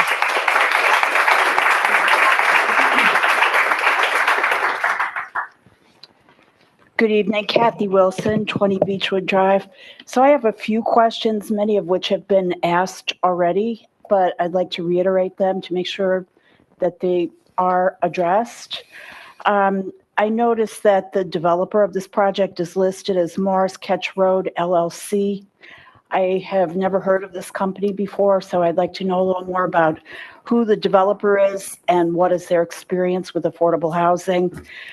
This is a 100% affordable project, which is unusual for Morris Township. I'd like to hear some explanation, and I think the public would appreciate an explanation of how the financing works. What is the cost to the township? In one of the documents I read, there was a $400,000 cost, which I believe, I assume, was being paid through the Affordable Housing Trust Fund. So if you could clarify that. And also, this isn't a 100% affordable project. I'm interested to understand the mechanism by which the developer is able to make a sufficient profit to make the project financially feasible. Also, I'm assuming there will be a pilot on this. I believe that was referenced in some of the documents, payment in lieu of taxes. I do recall it being referenced in the documents. And if you could comment a little bit on the timing on that, I'm assuming the pilot gets negotiated after the site plan approval. And in response to some of the questions that just came up, the public is not aware. They're learning tonight the difference between a redevelopment plan, an ordinance, and what happens at the planning board. Tonight, you're considering the ordinance to approve the redevelopment plan. And on Monday, the planning board will be considering the site plan portion. So the site plan is where the public really does have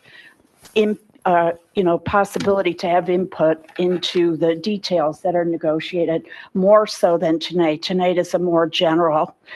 And I would just say along those lines, I've seen this pattern repeated so many times where people get their notification 7-8 days before the hearing.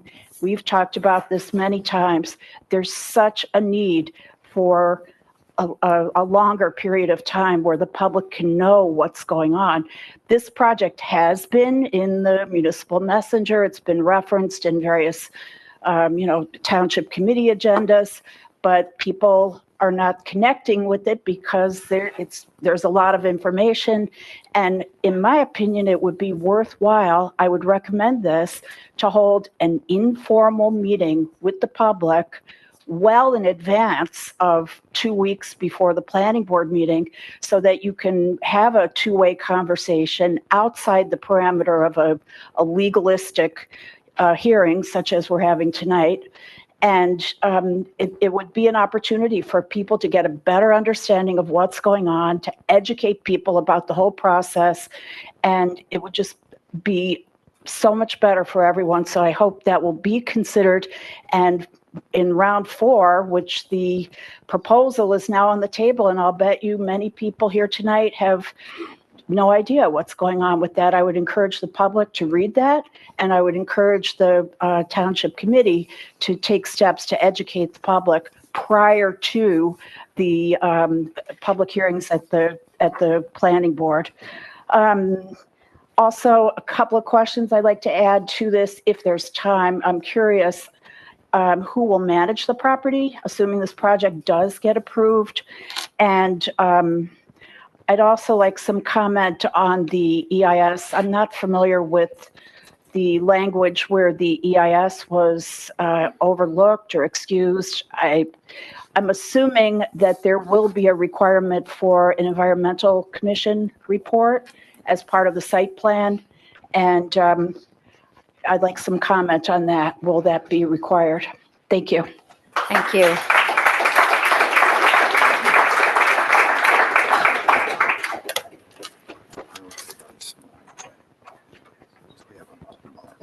Right. Yeah. Is there anyone else in the room? Because then we'll go to Zoom. Hi there. This is my second time at a council meeting, so bad on me. You'll be seeing me a little bit more probably. My name is Tara McAvoy. I'm at 24 Walt Whitman Trail in Morris Township. I've been living here for, I guess, over 25 years now. And I just have a couple of questions for you, the council members and the planning board and the builders and all of the folks. What went into picking this location overall? Have you ever been over that area at 6 o'clock in the morning, 7 o'clock in the morning, 8 o'clock in the morning, having to go to work and go up Ketch or go down Hanover Avenue and wait at the lights?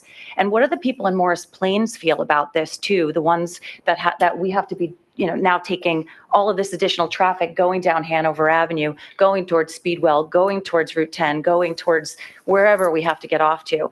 So I just, is it like I'm looking at a map and this looks like a nice spot on the map, or is there somebody camping out there and clicking and counting the number of people driving by and taking that? Because I haven't seen any of those bumpers, where you drive over and it counts how many people are driving around at that particular location. I haven't seen that on Hanover Avenue. I haven't seen it on Ketch. I haven't seen it on Manor. I haven't seen it in that area. So I would really like to know why this plot and what went into the selection. Thank you. Thank you.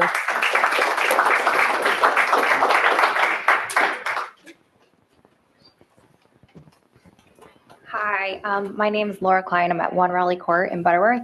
And I'm basically just reiterating what I've already heard from everyone else, well, almost everyone else. But I really just want to know where we are with this. I mean, I found out about this today. I know I have an HOA. I know how HOAs go. Everyone just votes with what they're going to do, and we really don't have much to say. Is there any way that this can be extended? The neighbors, I feel like, all should have been notified. I mean, many people still don't know. So I'm just worried that this is going to, the gavel's going to bang, this is going to be done. And I don't feel that that's fair. I mean, every single thing everyone said is 100% accurate, minus 2 people. And that's it. That's all I have to say. Thank you. Yeah, but I have 2 people. Fabio Colonna, 58 Reno Road, Morris Township. I'm sorry, what was I'm your sorry, name? your name? Fabio Colonna, 58 Reno Road, Morris Township. I uprooted my family to come to Morris Township about 14 years ago, just to avoid the city environment and the traffics and looking out a window to look at someone else's window looking right back at me. I just found out about this resolution tonight at 6:30. So I immediately came over here to educate myself. And I've learned most of what I should have known before for my neighbors here present. I am particularly concerned. I have children, all 3 of them in the Morris Township or the Morris School District. My daughter, my middle daughter, just moved into high school. She's a freshman in high school. And I was informed during the graduation that her graduating class is going to be upwards of 1,100 kids. That is a huge number. To piggyback on the gentleman who said that his kids that were in high school used to sit on the floors to have lunch, that's still a thing. And now you're adding 50 more families to it. That's great. Everybody has to go someplace, but do we have the infrastructure to support this? The 3 middle schools that converge into 1 high school have nearly 400 kids per graduating class. Now you're going to task that system. Another concern of mine is I've been in uniformed services for 35 years. I started in military, police, now I'm a career firefighter. And I was very shocked, to say the least, with what you have in town and what they can do with as few people as they actually have. Other cities who have just as many people have quadruple the size of paid firefighters. We don't have that. We have sometimes, we're so shorthanded in the township that sometimes you'll have a single engineer respond to a fire, and then that engineer has to wait for volunteers and hope and pray that volunteers show up. That is not safe for anyone, not for the people who need help, nor the first responders who are arriving to the scene. That being said, as I learned tonight, there's I think a lot of red flags and a lot of questions and a lot of concerns from a lot of people. So all I'm going to ask you is to give it serious thought and think of it as if it was you and that was your backyard. Because also at that intersection, coming down of West Hanover, at the steep incline in winter, when I've responded to work in the middle of a state of emergencies, I've seen pileups in that very corner. And now you're going to have 60, 70 cars backed up, waiting to go into West Hanover as cars are barreling down and out of control in the middle of winter. I don't know. I don't see a happy ending to that. So anyways, I just, once again, I hope that you can please provide some serious thought to this and put yourself in the shoes of the people here present. Thank you very much. Thank you.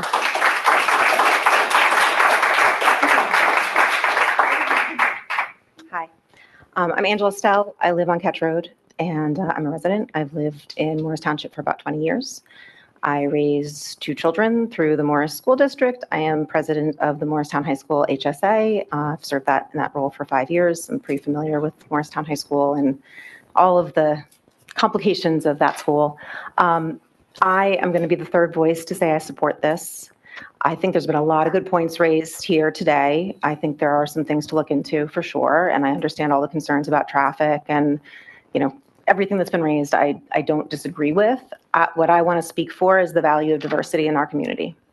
I moved here, and actually I was raised by a single mom in an apartment complex amongst a lot of wealth, and I moved here for diversity. I own a house on Ketch Road because I'm privileged and I've worked hard and I'm able to do that. But I want to raise my children and have raised my children in this community because it's a diverse community and because they can be exposed to lots of different people, ways of life. And I would love to have that in my own neighborhood, honestly. I would welcome it. I love that they have that in their school, and I want more of it in Morris Township and in Morristown. I think it's a value of this community, and it's hard to speak for that among my neighbors because I think they're probably going to be angry with me, but I feel it's important for me to say that here because I think that's something that should be taken into account. Again, lots of good points raised here about logistics and, what this means for traffic, and we do need sidewalks. I have seen people walk on Hanover Avenue. They're going to get hit and killed. It's a problem. But all of those things I think could be solved, and I think we could have more diversity in our community, and I think that would be a good thing. So that's my thoughts. Thank you. Thank you.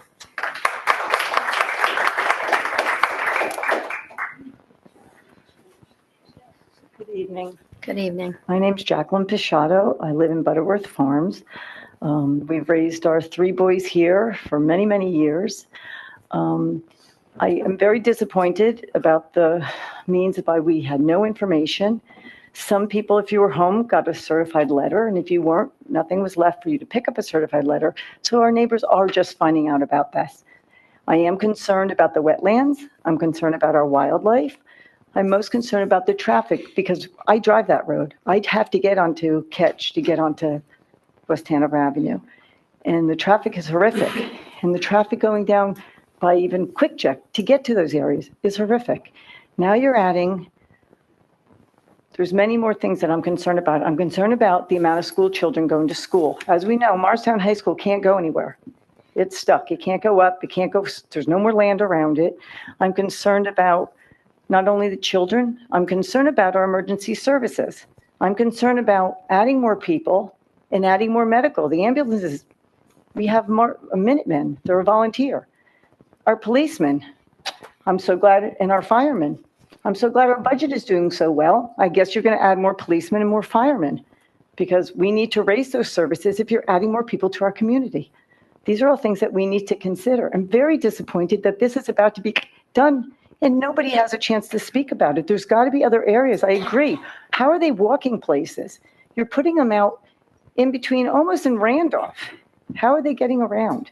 I feel that it was negligent to sell to Red Bull and give them a facility where this was going to go, where it is closer to places that they can get to. And now you're going to stick it in because Morris Muse is there and because you have senior citizens that are there on the corner. So there's other places, and we moved here. We've lived in diverse communities, so I don't feel like putting affordable housing is giving me more diverse. We already have diverse. That's why we live here.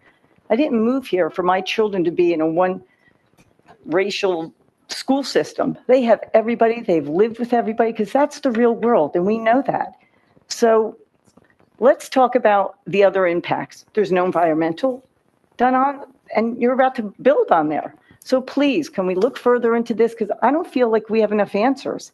I don't feel like you can give us enough answers yet. And if you do have them, you're not sharing them. Thank you.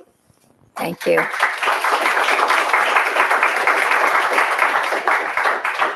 Is there anybody else in the room who would like to approach the podium? Well, we have to give the others, the Zoom people, a chance. If you've already been at the podium. Yeah. There'll be a second comment. There'll be a second public comment at the end of the meeting. Yes. Yeah, at the end of the meeting. But now. I'd like to get up. I can't. I've had surgery. But can I just make a statement from here, please? Sure. Sure. Your name, and are you a resident? Yeah, you're. Yes, I'm a resident. Mom Kanagi on 74. Hold on, so we can hear you. Yeah, hold on. Sorry. Thank you. We've been here 20 years, and I grew up in East Orange, so I'm familiar with affordable housing. We're first generation immigrant. I'm sorry, I had surgery, so I have to kind of reset to a Take little your bit. time. We're first generation family, so we were not allowed or wanted in our neighborhood when we moved in, like when we first immigrated. So I understand when affordable housing comes in, we had it. The whole neighborhood did change in East Orange. But I will say the difference there is that they could walk to Park Avenue and they had access. And I think the whole idea of affordable housing is to be compassionate. And I get the feeling that you're trapping people in this area where you can't get anywhere. We had neighbors that lived, where did they live, that French family? They were on Manor. I'm sorry, they were on Manor, and her family would come from France to visit. She wanted to walk to the supermarket. She couldn't. And I don't think it's fair for them, if we're truly about being compassionate, not having any way for people to get there and you're trapping them. And I just don't understand, like, how are they going to get food? How are they going to get places? Are we going to be providing food services?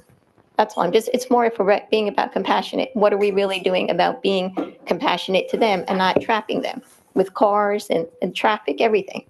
That's basically it. It's not very well put together. But that's what I thought. Sorry. Thank you.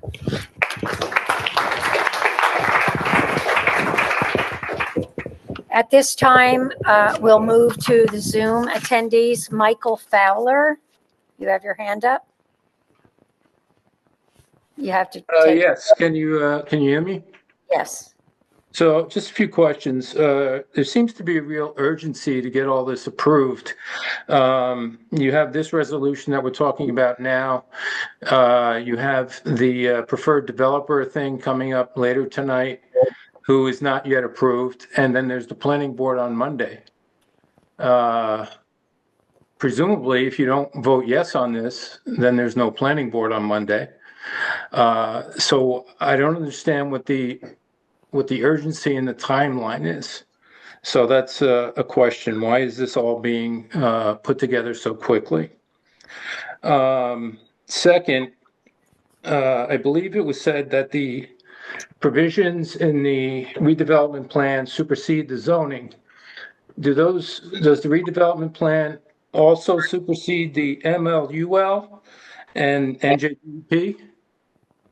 And I say that. What was the second one? The municipal land use law Right. and the NJDP. I say that because there's a sentence in the plan. It says, no site plan application pursuant to this redevelopment plan shall be under the jurisdiction of the zoning board of adjustment. However, the developer could ask for variances, and if they wanted to build 51 units rather than 50, that would normally fall under the jurisdiction of the board of adjustment, which would require a supermajority vote, therefore making it more difficult to be approved. So it doesn't seem to jive with the MLUL. So that's a question there. And then just to, I guess, because it's been brought up and I live in the area, yeah, sometimes there are pedestrians on East Hanover, and I almost hit one too at night walking in the street. So pedestrian access could be an issue for this development as well. Also, a little bit of concern with the intersection that's going to be created with Manor. The site distances, particularly to the left looking towards East Hanover, that should not be overlooked. And that's it. Thank you for your time. Thank you. Mike Palumbo? Hi, good evening. Can the committee hear me okay? Yes, Mike, are you a resident? I am. I'm a 38-year resident of the Butterworth neighborhood. Thank you. Yep. Thank you for your time. So one of the biggest issues that I have is kind of the rapid and under the radar way, in my opinion, that this project was pushed all the way up to this evening's meeting. You know, I was informed yesterday about this whole situation, and the way it was explained to me is this already passed clearance with the planning board. And, you know, I consulted multiple neighbors. No one was even aware that this was going on. So I think that's one thing to call out. And I think it's more than fair to ask the committee to potentially postpone this vote so that all of the proper environmental studies can be completed. And, you know, let's give the families living in the neighborhoods in the area a fair chance to do their own research. We respectfully request at a minimum that the committee postpone this vote. You know, we believe that every resident, the majority being completely unaware that this project is even underway or taking place, would deeply appreciate and, certainly commend the committee if we could at least postpone tonight's decision. I think it's just the right thing to do, in my opinion. And in the interest of neighborhood transparency, is that something that we're willing to discuss tonight? Are you finished with your question? Yes, that's the end of my statement. Okay, thank you. At this time, there are no other hands raised. I would like to, will somebody make a motion to close public comment? So moved. Second. All in favor? Aye. At this time, I would first like to turn to Attorney Mr. Cantor to give some remarks. Thank you, Mayor. And also, obviously, we thank everybody for their comments. I'm going to try to answer as many questions as I think would fall under what I could respond to. I'm going to go slow. I'm going to try to take a reasonable order to it. And I kind of have a lot to go through. So I just want to start how we got here.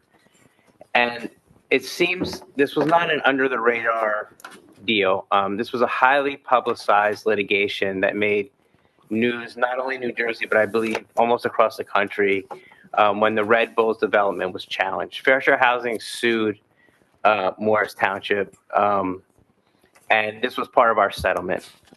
And our settlement agreement provided that we would do this 50-unit project at Ketch Road. It was a negotiation between Fair Share Housing Corporation and the Township of Morris. It was a court-approved settlement agreement. There was lots of discussion. I was the municipal attorney at the time on this dais with the public. There were a lot of tap into articles written about it, and this was the result of a settlement agreement. That settlement agreement was approved by the court. and Fair Share Housing Corporation.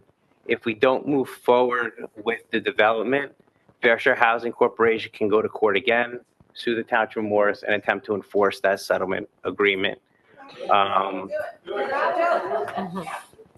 And the township entered into that agreement, will likely be sued and will likely lose to Fair Share Housing Corporation as they agreed to build this.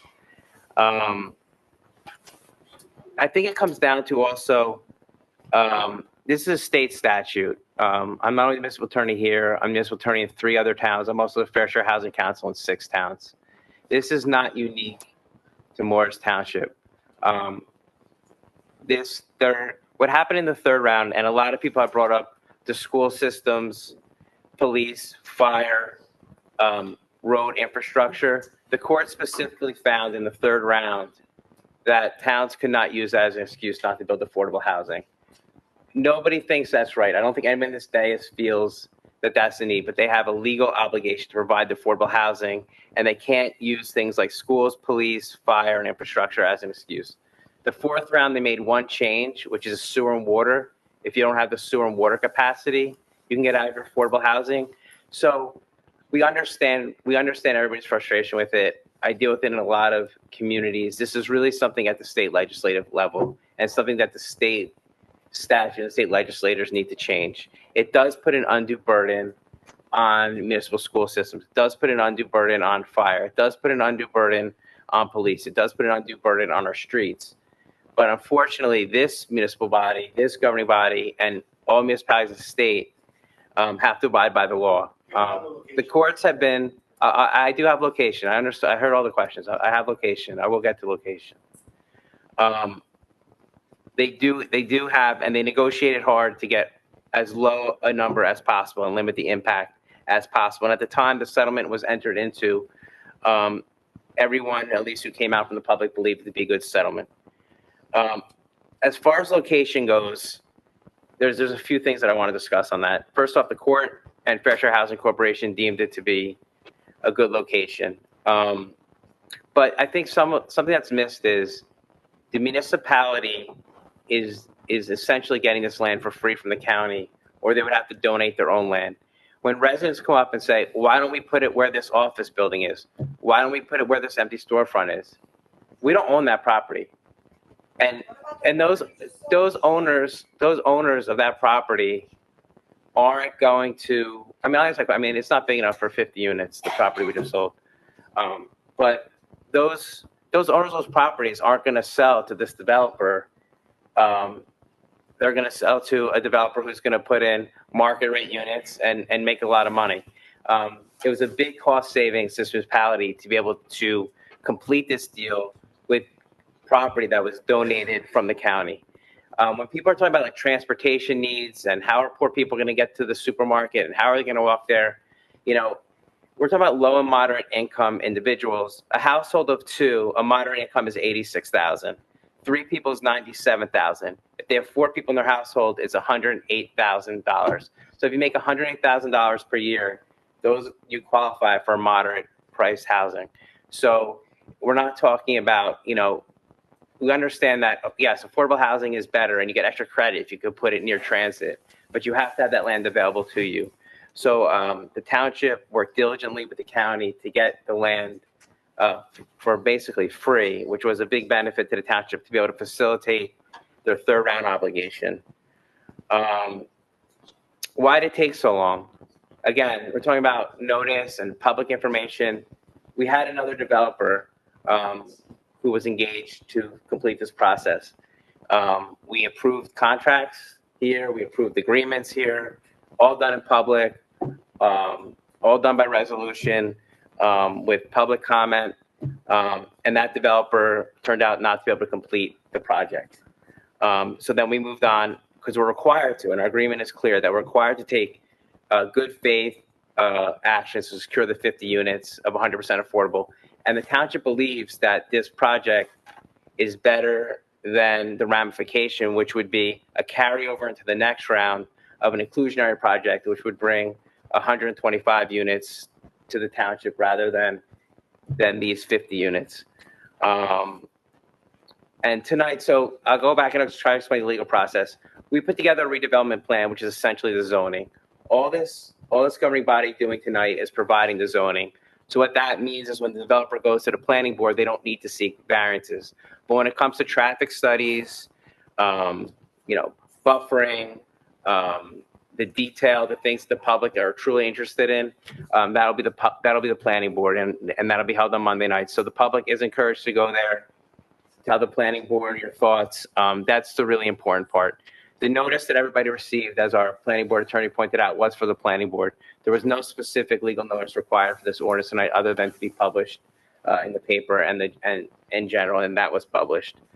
As to the Montville litigation, it was considered by this committee. I have a few towns that participated. This committee didn't. That Montville litigation simply seeks that 14 municipalities within our district were not required to provide affordable housing, most notably like Montclair, which obviously has, some wealth and some not. And that lawsuit seeks to have those municipalities put in, so that would lower everybody's. That lawsuit is essentially not going very far. It's pretty much dead in state court. There's a federal action that doesn't have much, it hasn't really had much impact. And overall, given the land constraints within Morris Township, even if the numbers were lowered, it probably wouldn't impact our RDP, our realistic development potential, all that much, even if the court was to change the formula. I think that was, I know our planner is going to speak, our engineer is going to speak. I know there was a lot of other questions, maybe our planning board attorney, and obviously our governing body officials are going to come in. But this obligation didn't come up tonight. This came up when we settled the Red Bulls litigation. We agreed to do this. The rush is in our settlement agreement. We're supposed to have this complete by July of 2025. There's also some pressure from the developer, given these projects are typically funded through state tax credits. It's a competitive process. The more tax credits they get, the less expensive it would be to the township, the less money that we would have to come out of our affordable trust fund to pay for it. This is an obligation.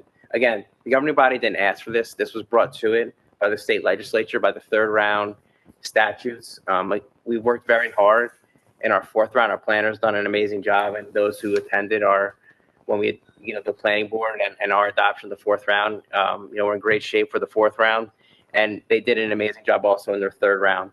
The Red Bulls rezoning resulted in something that was unexpected, which was Fair Share Housing suing the Township of Morris. We litigated that, very strongly. They really wanted to increase our number much more. And we thought that this was, at that time, and the governing body thought this was a good settlement. And this is the result of that settlement agreement. So, Mayor, I'll defer to, unless any committee members think they have any questions for me, or we want to go around to the other professionals. I would say, why don't we go to the professionals first? So Liz, do you want to go before Joe? Okay, thanks. Actually, I'm going to start with the EIS question because that's a Joe question.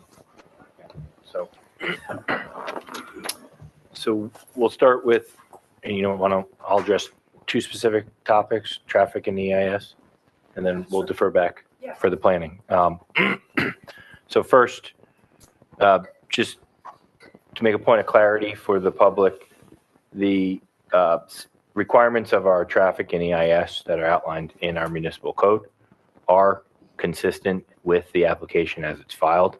And so I'm going to reference in our existing site plan requirements for traffic, the requirements being that all means of vehicular access, egress to and from the site onto public streets, showing the size and location of driveways, curb cuts, including possible organization of traffic channels, acceleration, deceleration, additional widths or other traffic controls that may be required in walkways. Improvements such as roads, curbs, sidewalks, and other design elements shall be indicated and included, including design details, dimensions of parking stalls, aisles, curb radii, traffic flow, as well as circulation elements. And with that, in the site plan checklist requirements for the application as it's been filed for our planning board, the applicant has indicated and confirmed in our review for completeness that all of these aspects of our site plan requirements in our municipal land use code are adhered to. They are in the package, in the details of the site plan application, and are anticipated for testimony by the applicant and their professionals, and available for questions from the public at the planning board hearing. So it is my opinion that there are no releases from obligations of any site plan application or subdivision application that would otherwise come to our planning board for this redevelopment plan. So we shift gears over to the EIS. There is a direct statement in our redevelopment plan regarding a exemption from the EIS. I think it's more appropriate that we term that as a clarification that the application as filed would be exempt from the requirements of our EIS as shown in our code. And that is specifically cited to section 57-161C, which is the environmental impact statement for our reviewing authority. The requirement to submit that EIS is related to major subdivisions, creation of 10 or more lots, the site plans for tracts 10 acres or larger with a proposed land disturbance 20% or more of that tract, and major subdivisions of fewer than 10 lots and site plans fewer than 10 acres which the approving authority finds fall within one of the EIS submission guidelines. And so that third qualification would be the qualification that I believe is still satisfied in the application, and specifically that being related to the inventory in an EIS would be related to air quality,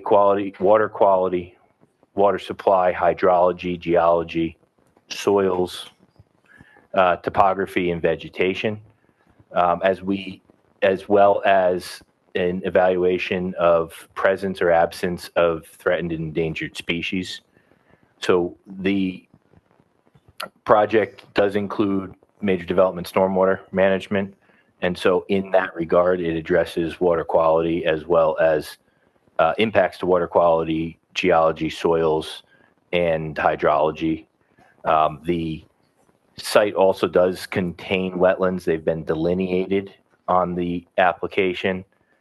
There are anticipations of both the subdivision itself and how it's laid out, and the orientation is to mimic reducing any impact to that, as well as the development inside that subdivision. Most notably, it's limited to transition areas of the wetlands and not the wetlands themselves. And that process will trigger NJDEP land use permits as an outside agency approval. The approval process includes the review of threatened and endangered species on the entirety of the property and the entirety of the parent tract. That will identify what types of species and where they're located, if they're habitats or their feeding grounds. And it goes into the considerations for the permits being sought for specifically disturbance of transition areas and buffer averaging, as opposed to disturbing the wetlands. And so in that effect, I do believe that while the redevelopment plan indicates that an EIS is not required, it's really more appropriate to say that it's consistent with the exemptions in our code, and that the applicant has done their due diligence on those sections of a required EIS to demonstrate an understanding of the environmental impacts by the development. Thank you. Okay, I'm going to answer questions in no particular order, not necessarily in the order that they were received. One thing some of them are easier and pretty quick answers, but there was a question about the redevelopment plan with the language regarding the superseding of the underlying of the township ordinance. This is pretty standard language. We've had it in all of our redevelopment plans that we've done in the township. And it's also not unusual for zoning for this type of project, for affordable housing projects, really, to be sort of very specific to the site in which the affordable housing is going to be going. With regard to what is overlay zoning is when you maintain the underlying zoning of a property, but add an overlay which permits another use or another, type of development given certain parameters. As I mentioned, when we were negotiating the third round, Fair Share Housing Center maintained our obligation was to provide 763 units.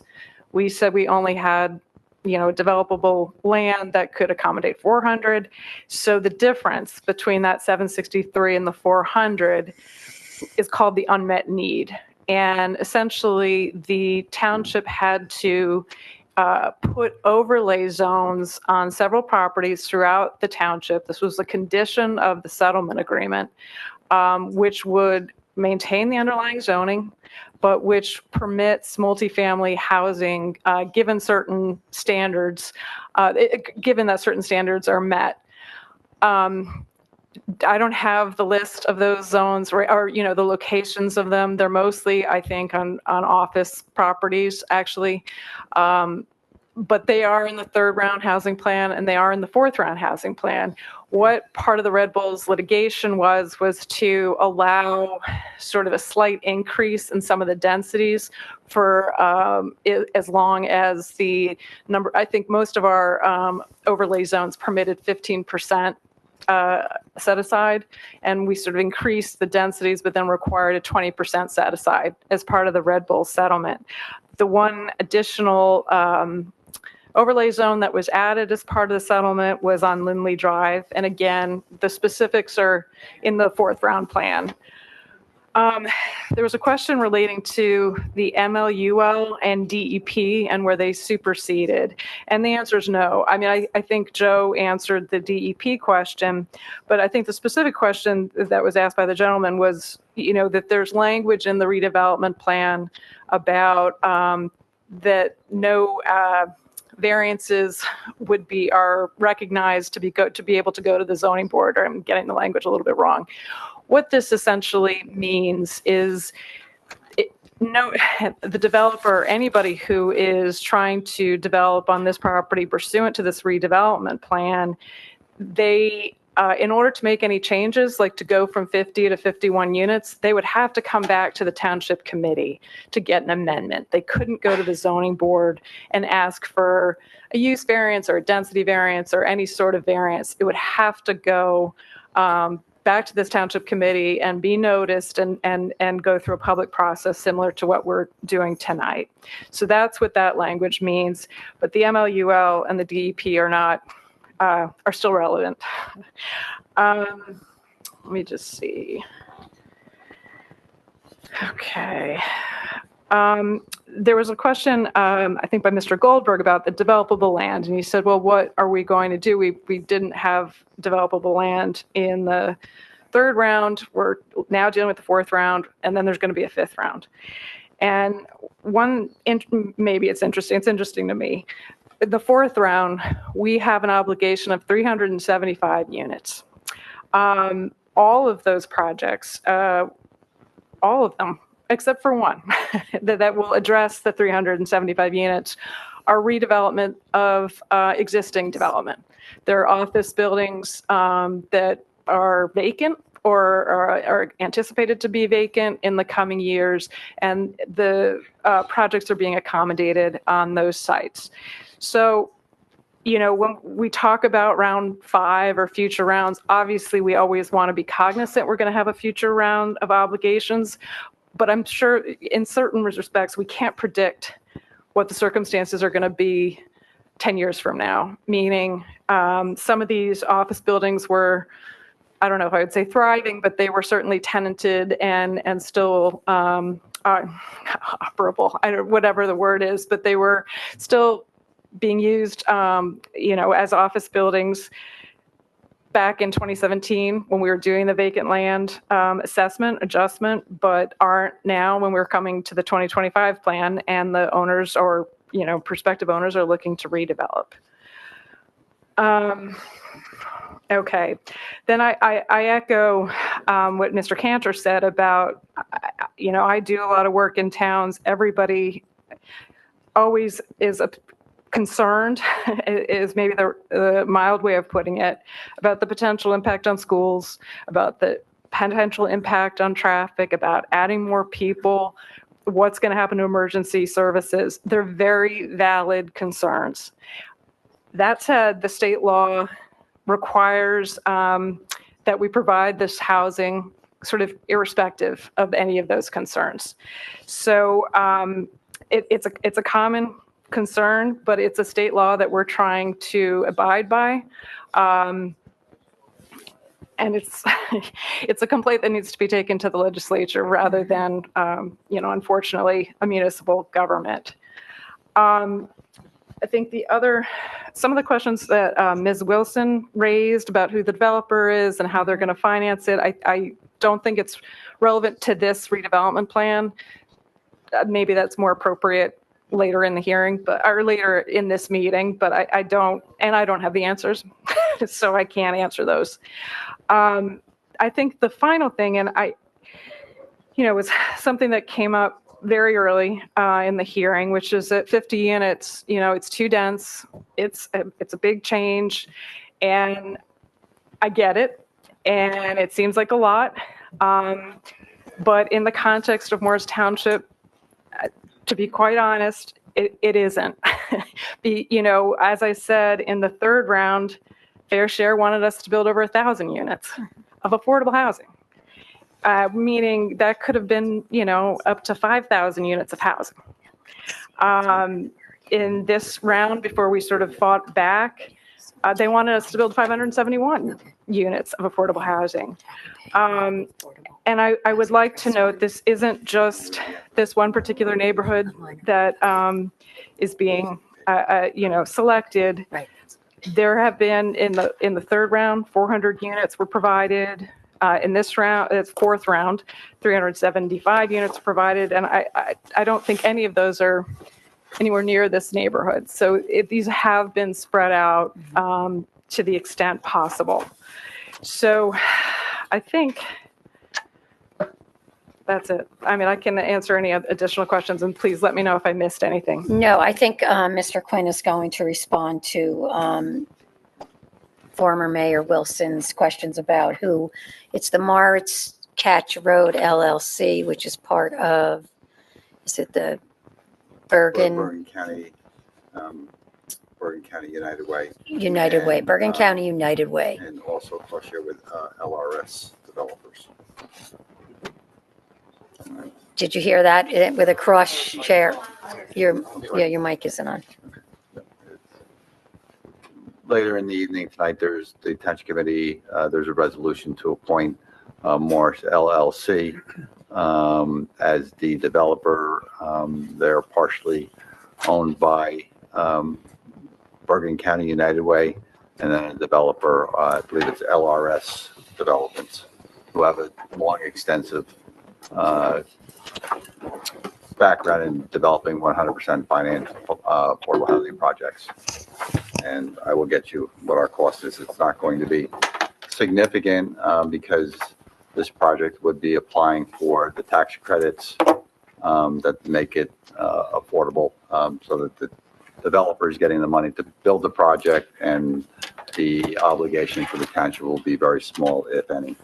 But I will get you the projected number.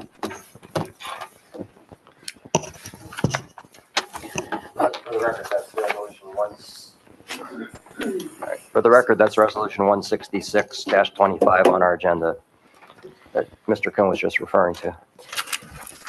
Thank you. Mayor, I think there's a question about property management. Who would be taking Right, that who over? will be managing the property? It'll be the same as the developer. They will then manage the property after it's built.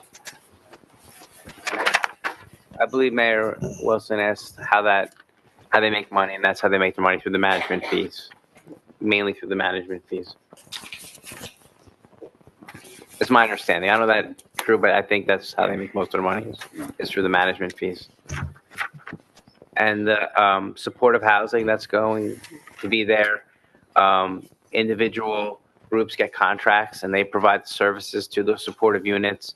I know part of the deal was that ARC was going to get, I forget how many units, but ARC is guaranteed. Mr. Quinn, how many units was ARC getting in that? They're going to get 5 units. So ARC is going to get 5 units, and they'll provide all the services to those residents, and all those residents will be on the first floor, so easily accessible. That'll be, so that's how those units are taken care of. That was one of the questions also that came up.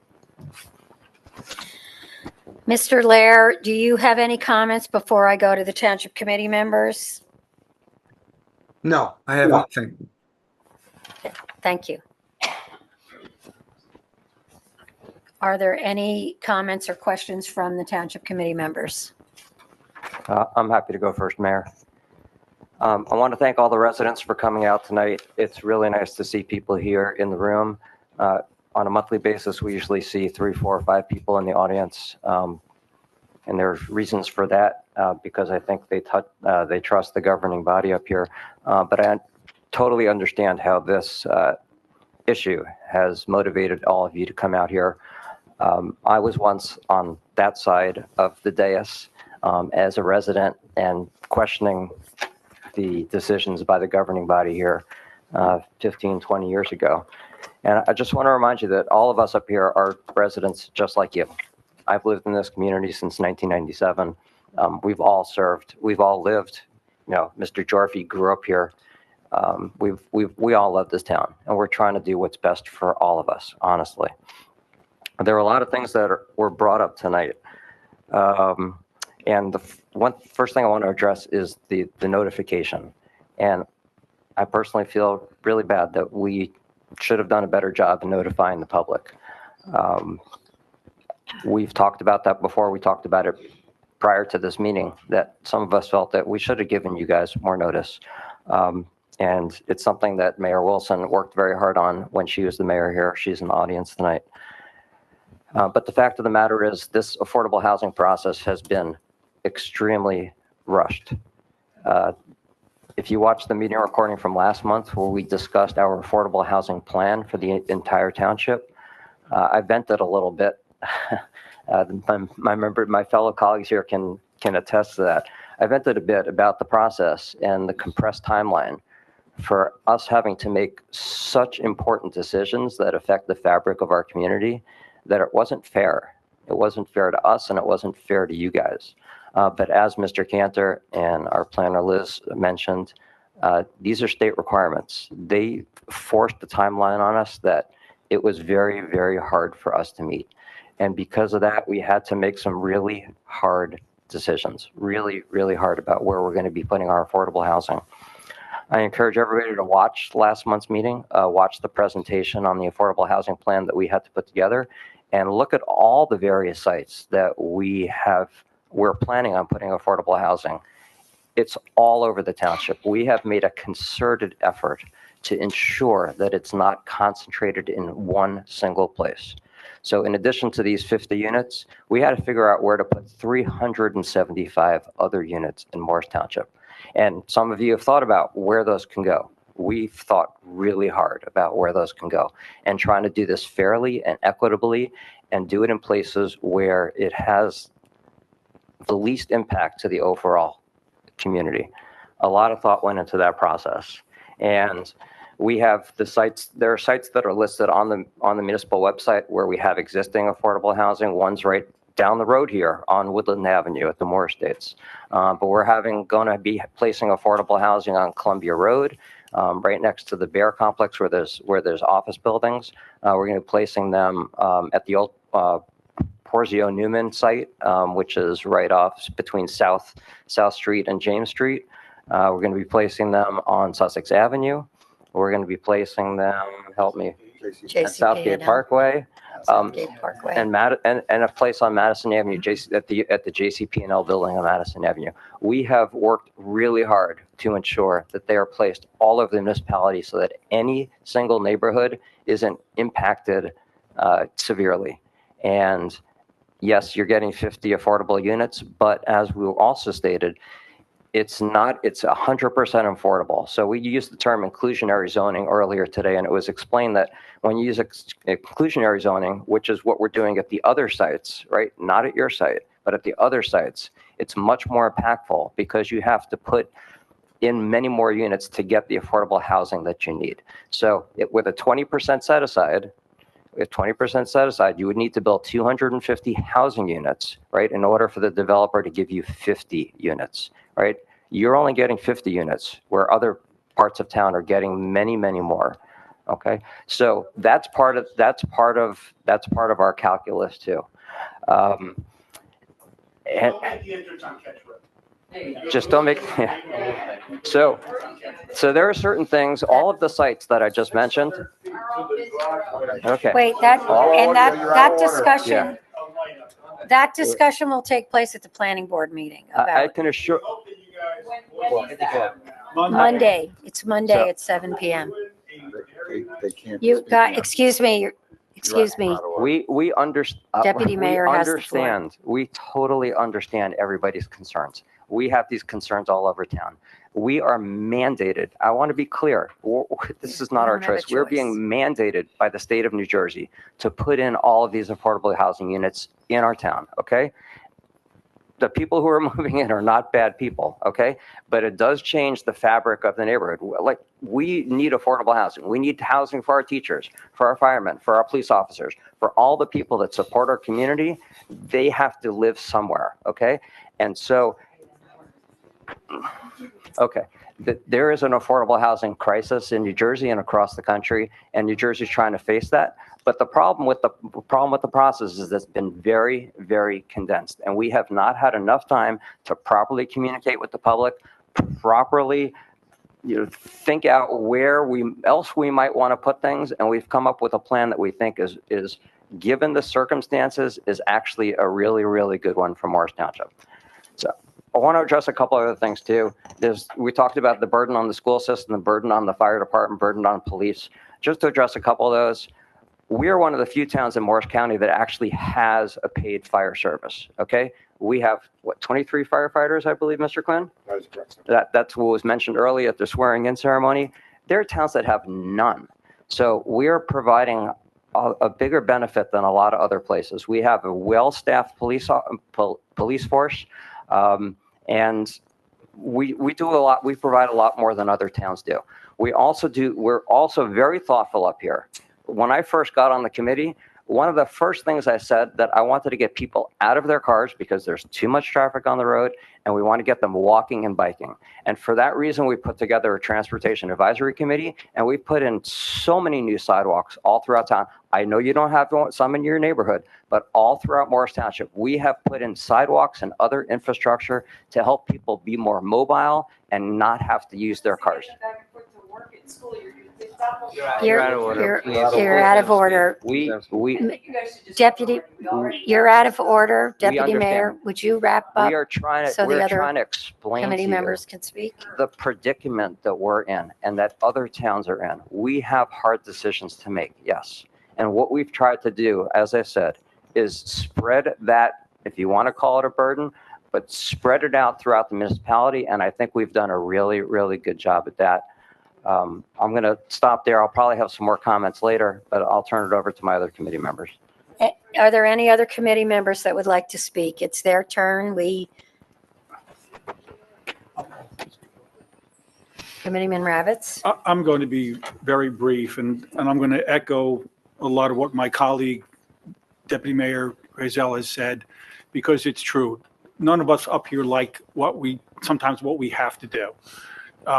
The fact that you came out tonight, bravo to you. I mean, we want to hear from residents. We are your elected officials. We do take your feedback very seriously.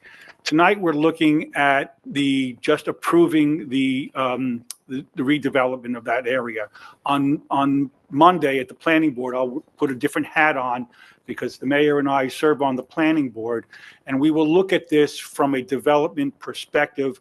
What is right, what is wrong, and we might make suggestions to the developer. and our engineer and the expert testimony from the applicant that will be here to answer your questions. And the one question that I keep hearing over and over again is the access, Ketch Road, Hanover. I get it. These are great questions. I don't have answers to all your questions. I think Mr. Cantor and our planner and our engineer has done an admirable job. I think some of these questions, please come out on Monday and express these views, because they should come up. And to the extent that the developer is willing to make any changes, and to the extent that the planning board is going to vote to approve or not approve, that's going to be a lot based on you. But it's a lousy job and a lousy decision that we have to make because of the compressed timeline. But all in all, as the deputy mayor said, we have a lot more units that are going to be going throughout the town. I get it. Nobody wants, things in areas that they feel are stressed. We get it. We do. We really do. And we are very sympathetic to you. So please come out on Monday for the planning board and express some of these concerns, and we'll have experts address them at that point. Mayor? Thank you. Committeeman Jordan. Thank you, Mayor. And Jeff Lair, if you can just mute yourself, we're getting a little bit of feedback from on your end. Thanks. Or if Greg can do it, thanks. I agree. First of all, thank you all for being out here. It's 9:45 on a Wednesday evening in the middle of July. I really appreciate your involvement with this, and I totally agree. You were not provided adequate notice whatsoever. The notice should have went beyond 200 feet, which is the state statute. It should have went to 400 feet. It should have went to the neighborhood watch leaders. It should have went to through your email chains. It should have been posted on the website and the social media pages longer. Kathy Wilson and I worked on a policy to do that, and we should be following that policy and moving forward. I agree. Folks living here in the proposed development and the existing development at the Arc and in Morris Muse do not have adequate access to public transportation. There are traffic issues throughout the township, and we need more sidewalks. And I would love for all of you to come to the next hearing when we're approving a sidewalk project, because the room will fill up to oppose the sidewalk no matter what part of the township. We put it in. Take a look at the articles about the sidewalk on Normandy Parkway that we put in a few years ago. So I hear you. I've been a firefighter for over 15 years in this town. We need more resources. So if we're talking about adding more firefighters, please do so. We'll love that. Maybe some paid EMS support too. That would be great. But the fact of the matter is we are forced to do this by the state. Lawsuits against the state are going to be frivolous. They're just going to be a waste of taxpayer dollars. And this governing body decided to not waste our money supporting these lawsuits that have already pretty much been done on arrival. So this is not, none of the decisions we're making are, the decisions we wanted to make as being elected to this governing body, but they're the decisions that we're forced to make. I will just say, like Mr. Grazel said, we're doing 50 units here. If it wasn't all 100% affordable, we'd be looking at 250 units total. For the round 4, we're looking at 2,500 units to meet our 370 affordable obligation. If we're not including credits and things like that. So every town is forced to develop these numbers. That's the law. They rushed it through the State House last year. They passed it, and every single town is grappling with this issue. I commend our professionals for handling this as best as they can on a severely shortened timeline. And these folks are going to be living here. They're going to have access to resources. The ARC is right there. The county has facilities for veterans support. They have facilities for senior support and medical attention. So, I agree. We shouldn't be putting housing in an area where there are no buses, there's no train line, there's no there's no shuttle service whatsoever. But every single municipality is going to be forced to adapt, whether we like it or not, because that's the state law. And so eventually down the road with all these units, we're going to have to think about what other towns do in terms of supporting shuttle service to get people to where they need to go. But I believe, did Mr. Cantor talk about the income requirements?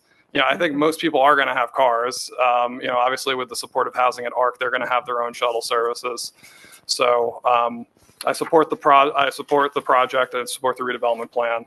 And I think our professionals did a really good job trying to figure this out and trying to put it in an area that would make sense to have 100% affordable property. So with that, I'll get it back, Mayor. Thank you. Committeeman Janata, you have any comments? Very brief, just echo what everybody else was saying, but I'm also on the Transportation Advisory Committee, and we do need sidewalks. I mean, I think the county road probably had to petition the county for the sidewalks there. And just to be bike friendly, walk friendly, we have, that is what TAC has been going on for last few years that they've been in existence.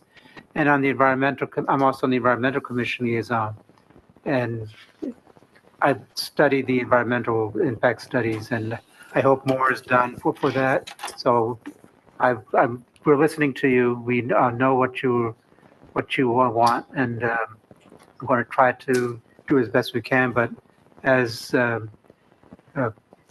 was echoed here, we were between a rock and a hard place on this, and that's like. And this is the best deal that we can have. And just, even though it might not sound like, I mean, if I was on the other side, I would agree with you on that side, but we're on this side, we've been discussing this for months and years, and this is where we are. Okay. Thank you. I do want to let everybody know, my husband and I we live in the Butterworth neighborhood. We raised our kids there, 4 kids. For 43 years, I've lived there. So this is literally in my backyard. That being said, again, the fact that, which everybody's already commented on, how the state put this forward without any input from the municipalities. The timeline was so crunched. We will do a better job. We had a discussion about it tonight, informing the public. I do urge many of you to please come on Monday night. And I know you'll feel, here, why do we have to keep doing this again? But that is a place where that input will be very important. I also want to commend we do love when residents come out, whether it's for something they're upset about or anything positive they think we do. But what I loved about this group tonight, because I watch a lot what's happening. And of course, when you have an issue or you're against something, or you feel there's a lot of problems with it and everybody claps, it was very interesting to watch many of you clapped, even for the 2 or 3 people that came up to speak about how they supported the affordable housing. They know we need more of it, and all those other reasons. So I have to say, I really commend Morris Township for being the community that it is. We encourage you to come out. We run for these positions. We get elected to these jobs because it is something that we want to do. I encourage more of you, and some of you are now. We're starting to see some names come in to be put on certain committees that we have, which is a good thing, because again, we will do a better job of informing you. But if you're kind of not paying attention, it does all of a sudden seem like, wow, how did this happen? We knew nothing about it. And then you come to a meeting and hear this goes back to like 2012 almost, even in this, how everything came about in specific areas. So I say this all the time. Our professionals did an incredible job on the affordable housing, especially on round 4. I encourage you, you don't have to do it over this weekend. You should look at all the sites that we have. There will be a lot more discussion on that. But again, we really do appreciate it. We are here to try to help make things better for the township. So I really urge you to understand that if you were sitting up here on the dais, that it's a hard decision to make. This is one that we have to make tonight because we're being forced to support it. But again, come out Monday night and give your feedback there. So thank you. Mayor? Yes. Can I add a couple comments, please? Sure. Thanks. So I also heard a couple of people can be concerned about their property values, and I totally get that. But please know that this governing body cares about the community in every corner of Morris Township, and we have properties too. We care about property values in our town. We have one of the lowest tax rates in all of Morris County. In all of Morris County, and we do that by being fiscally responsible. You heard that earlier with the comments on the audit. We have very low debt levels. We keep tax increases at the minimum that we can do it, and we do that by still providing infrastructure and improvements all over town with playgrounds, with sidewalks, with reconstructions of roads everywhere, with improving our drainage so that when we have major rains, we don't get flooding in our streets. There is so much. The stuff that you don't see behind the scenes, like the sewer plants that we invest millions of dollars into to make sure that we're properly processing the sewage in our town and not polluting our rivers. We do all of that in a physically responsible way, and always doing that with the view of making our town the best place that it can be. It might not seem that way tonight, but as the mayor said, if you follow us more closely on a regular basis, you will see how thoughtful this governing body is week after week, day after day, and trying to make sure that this is the best town for all of us. I promise you that's the case. And we also mentioned some other properties tonight that are in the plan that other people who might be watching don't even realize, like you guys, that these other sites are in our affordable housing plan. I just want to assure everybody, just like tonight, that every single property is going to go through the planning board process. Everybody's going to have a chance to hear what the plans are, what the proposals are, what the traffic is going to be like, and have an opportunity to comment to the planning board about their concerns there, about site distances, traffic volumes, built backup of traffic at traffic lights. All of those kinds of things are covered at the planning board, and they'll go over all those statistics and have professionals there to testify on those kinds of issues. So this is just one step in the process. And again, as the mayor said, we urge you to come back on Monday night and hear what's going to happen at the planning board. Thank you, Mayor. Thank you. At this time, may I have a motion to adopt ordinance number 23-25? So moved. Second. Madam Clerk, may I have a roll call vote? Mr. Dorfey? Yes. Mr. Griselle? Yes. Mr. Janata? Yes. Mr. Ravitz? Given all the circumstances, yes. And Mayor Gariglia. Yes. I, Donna J. Gariglia, Mayor, declare ordinance number 23-25 approved and adopted, and direct the township clerk to publish proper notice thereof in the official newspaper. We have 16 resolutions on tonight's agenda. I know we do want to pull. Oh, we do? Yeah. Resolution number. It's the. No. What are you pulling? It's going to be on 172. 172-25. May I have a motion to approve resolution numbers 163-25 to 171-25 and 173-25 through 178-25? So moved. Second. Madam Clerk, may I have a roll call vote? Mr. Dorfey? Yes. Mr. Janata? Yes. Mr. Griselle? Yes. Mr. Ravitz? Yes. And Mayor Gariglia. Yes. We have 7 items on the consent calendar this evening. Can I have a motion to approve the items on the? So didn't we have poll 172? Yeah, it's call Pulled 172. It's not, I didn't know, I'm sorry. All right. Is there? Why Nice did we try. pull it out? Why are we Committee pulling majority I asked for it to be pulled so I could vote no. Oh, okay. Oh, okay. Thank you. Is there a motion to approve 172-? I'd like to make a comment. Is there a second? I'll second it. Okay. Name Comments? and Dorothy. And you're pulling it, right? Well, do we have a first? Okay. Yeah. I will move to poll. Well, I think we did that, but we did by one motion already. We just need a motion and a second. So we have, I'll make the Got it. motion. all right, and There's Mark, yeah, we just yeah, the deputy mayor moved it and committee I'll do it. majority seconded it. No, I seconded it. Now, you comments. Mr. Dorfey. Thank you, Mayor. Similar to my comments last month, we are giving a significant amount of money to our contractor we use for the sewer department, who we've spent millions and millions of dollars over the past decade for professional services. State statute allows us to provide contracts, very large contracts without going out to bid through professional services. I know we've used Mott McDonald for a long time. However, I think it is in the best interests of our town to be going out to bid for these large contracts. This is not an insignificant amount of money. And if Mott McDonald comes back with the lowest bid, then we award them the contract. But I don't think we should be defaulting to giving them every professional service contract in our sewer department. Thank you. Any other comments? I would add, yeah, Mayor, I'd like to add that I've made similar comments to Mr. Jorfi in the past.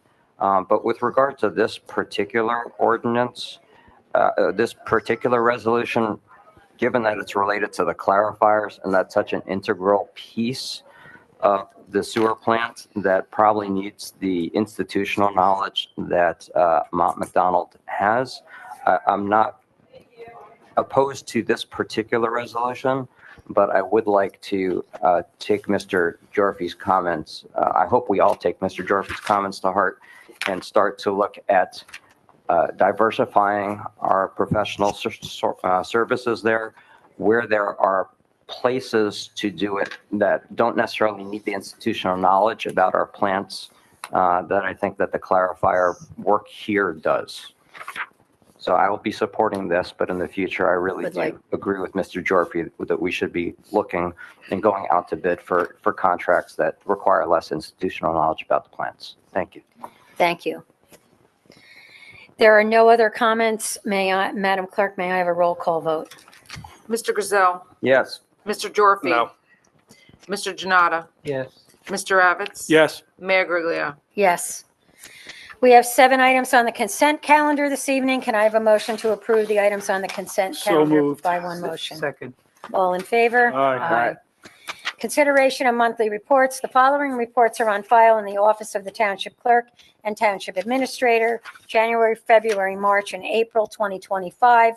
Finance, May 2025, Joint Court and Fire, June 2025, Morris Township Library, and Tax.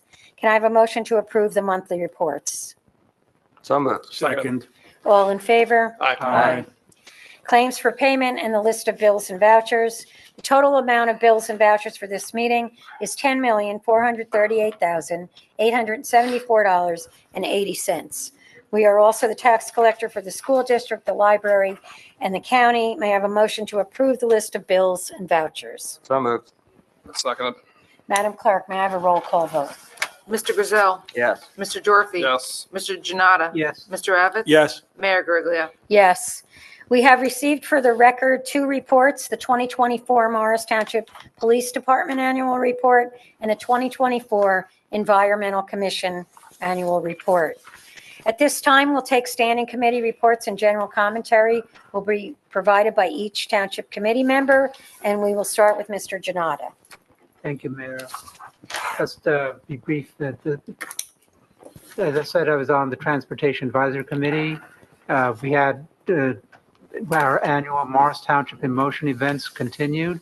Our next event is this Saturday, July 19th. There's a Bagels, Bakery, and Central Park bike ride, which starts at Alphaville School and continues to Central Park. Future events are on August 9th for Jones Woods, September 7th at Freeling Heights and Arboretum. You can see you can go on the website to see more other events. And the Environmental Commission has submitted its 2024 annual report. Among the highlights from last year are the poster contest dealing with environmental concerns from grades 3 to 8, and the Butterworth Pollinator Gardens expansion and the Butterworth Meadow are continuing to grow from last year into this year. And we're also continuing the efforts to keep Morris Township achieve its bronze level for Sustainable Jersey, and we're laying the groundwork for achieving the silver level.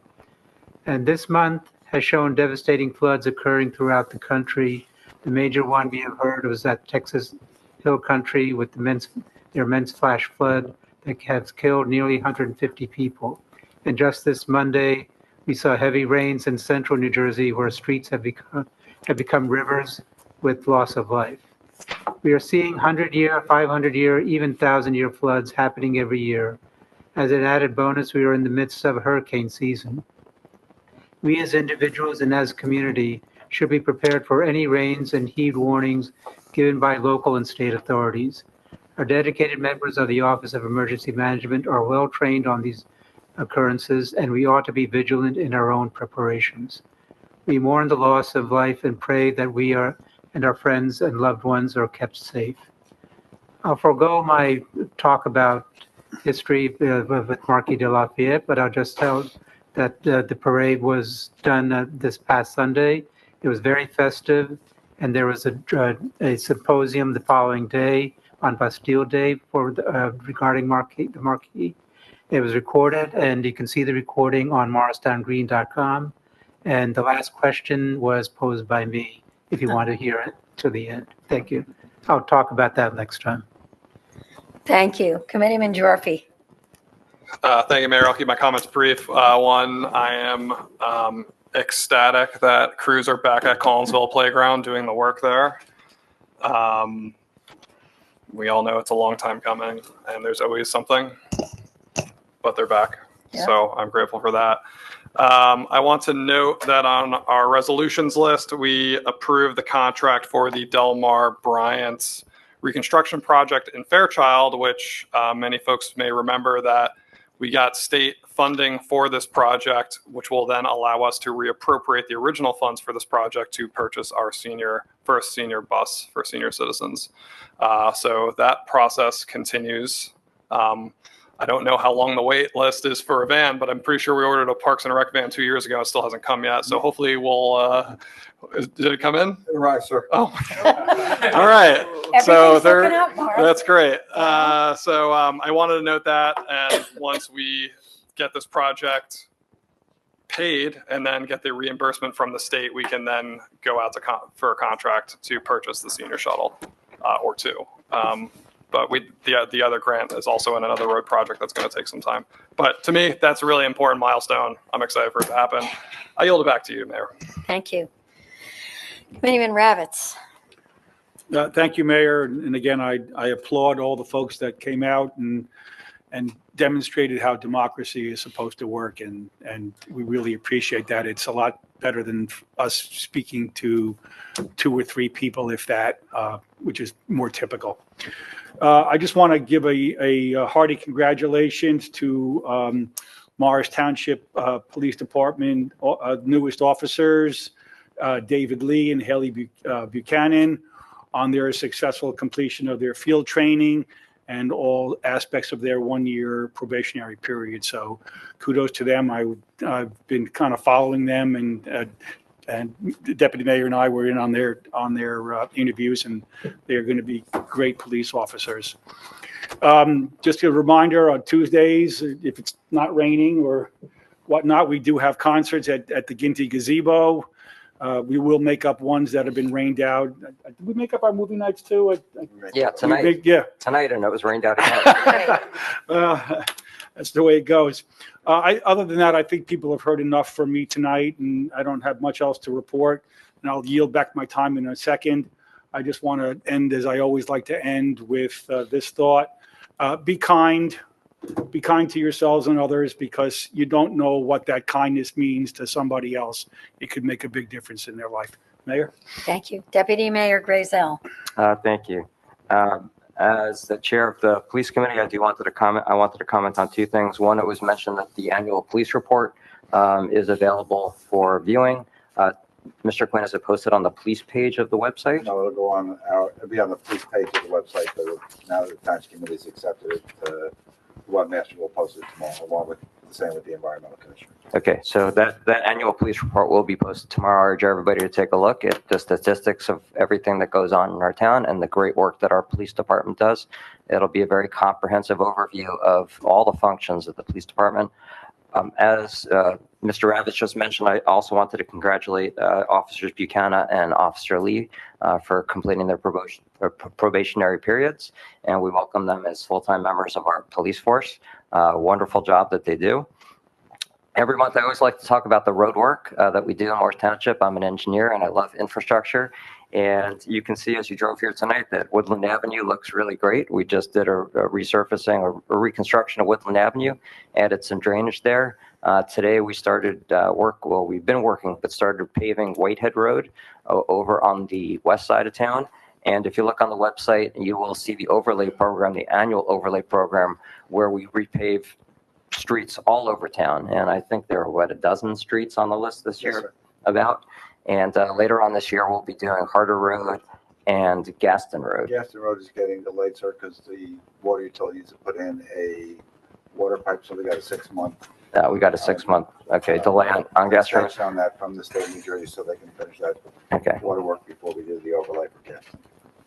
Great. But just as I mentioned earlier, we do a lot of investment in infrastructure here in Morris Township to make sure that we keep our town up and running. A lot of other towns maybe allow their streets to go a little bit longer and fall apart, but we really do try to keep our infrastructure up here in Morris Township, and that does take investment. I didn't get to comment earlier tonight about Ed Duffy passing. I have personally known Ed because his 2 grandsons played Little League Baseball, or 2 of his several grandsons played Little League Baseball with my son. So we sat on the sideline for a lot of games together. And he's been a lifelong resident, as it was mentioned earlier. But he's also an example of what it means to give back to your community. I always say that Morris Township is a great place because we do have so many people that give back in some way or another to the community. And Ed is a great example of doing that. As a 45-year, Tim, volunteer at that fire? 65. 65, sorry. 60, that's a lot. 20 years. That's a lifetime. But not only that, he encouraged his 2 sons to get involved in the fire department, and his at least 3 grandsons that are involved in our fire department. So a real legacy to the Duffy family, and we'll miss him. And again, condolences to the family. But what a great guy, and what a great legacy he left to our town. And I will close on that, Mayor. Thank you. Thank you, Deputy Mayor Grazel. Again, and I feel like the time it gets to me, everybody's gone down so many things. And I'm going to be very short because it is almost 10:15, and appreciate all of you staying so late. I too, though, want to congratulate patrol officers Dave Lee and Haley Buchanan on their permanent appointments to the Morris Township Police Department. This month, as far as updates, EDAC did not, the Economic Development Advisory Committee did not meet due to scheduling issues, and our Senior Citizens Advisory Committee will meet on Tuesday. Encourage everybody to show up there. Again, like Committeeman Jorfi said, I get texts from some of the people over by Collinsville telling me how nice it is to see the work continuing there now, day after day. I also want to extend my own personal condolences to the Duffy family, and again, extend how much we appreciate the family's continued service to our fire department throughout the township. Other than that, I'm just going to wish everybody a great rest of the summer until we see you in August. And I hope that you enjoy the great weather, because before you know it, the summer's going to end and it'll be Labor Day. With that being said, there are currently 10 members now from the public joining us via Zoom, and there are 10 members here in person. At this time, we will open the meeting to public comment. We'll first take comments from those who are here in person, and then we'll take comments from those on Zoom. Please raise your hand on Zoom if you would like to speak. Please state your name and address. If you're a resident or non-resident before speaking, you will have 5 minutes to speak. If you have questions you would like answered, your remaining time will be yielded back for this purpose. Is there a motion to open the public comment? So moved. Second. All in favor? Aye. Is there anyone here from the public who would like to speak? Lee Goldberg, 10 Arrowhead Road. Have a question about one of the resolutions on the agenda, 170-25, authorizing the award for contract to Extra Duty Solutions for extra duty assignments performed by the Township of Morris Police Department. What is that about, or any insight? Mr. Quinn. For all the extra duty work of our police officers, we had signed an executive administrative assistant to do it. Took up most of the time. With that gentleman retiring, we're going to reduce the headcount. We're going to go to a third-party administrator, which many other municipalities do. And is there a dollar amount affiliated with that, or not for the township? Not for the township. So that's a no-cost service to the township. No-cost service built in back to the vendor that's hiring the police officers that pay the percentage fee. Okay, great. Thank you for clarifying that. That's good to know. Thank you. Going back to the, I think it was the sale of 4 Old Turnpike Road, and I didn't quite get the name. That was sold to a nonprofit organization called Co-Home. Is that correct? No. Community Hope. Community Hope. And then that will be a 5-bedroom community house where 5 individuals will live, and we will get, as Mr. Grazel said, credit for 10 units or 10 towards our number, so the bonus count. And then is there a 6th bedroom for someone that works there and manages it, or is that just they're all just sort of living there communally with a communal kid? I mean, if I wanted to learn more about that, I would have to reach out to Community Hope, or how that all works. Is that managed? They'll live on their own. So it's not going to be a managed, there's no staff or managed? There'll be services, but there's nobody that's going to be living on site. Okay, all right, thank you. And given it was such a recent transaction where we own the property and we sold the property, the details of that side, is it fair to ask, did the township make money on it? Did we take a hit on it because we're donating it to sort of a good beneficial use? Like, how did the finances of that work? What's that? We broke even. Oh, we broke even. Okay, thank you for that. Quick question on the consent calendar regarding the League of Women's Voters event tomorrow night. I did notice on the consent calendar it says 5 to 8, which is 3 hours. I think the public invite is 6 to 8. So just wondering does that actually kick off at 6, or? Yes. It does start at 6. Yeah, we just have to prepare the site. Oh, okay. Ahead of time. Okay, so it doesn't start at 5 o'clock. The actual, it's 6 to 7:30. To 7:30, and then the cleanup is. The rest is tear down. Right. Okay, thank you. And then I guess my last question in terms of Mr. Quinn brought up, the reduction in the headcount affiliated with 170-25. I know we had a township engineer. We have someone serving here as a township engineer here this evening. I don't know, with Mr. Slate and Mr. Hanson no longer being with the township and the support services that they've provided to the zoning board and the land use boards. I'm sorry, I can't recall your name, sir. Mr. Vuch. I'm sorry? Mr. Vuch. Mr. Vuch. Okay. Yeah. So I've had an opportunity to meet him. He's provided excellent service to us at the zoning board and support. But is there long range planning? Has that position been posted? Are we looking to bring a full-time engineer on staff and also to replace Mr. Hanson's role? Or is there sort of a different operating model going forward in terms of having a township engineer that's a full-time township employee? Mr. Vuch is our engineer. He's our consulting engineer. He works for another company. We hired him to do that. We are in the process of replacing Mr. Hanson and also Mr. Sanger. And Mr. who? Sanger. Sanger. Okay. All right. Thank you. So, all right. Thank you very much. Thank you.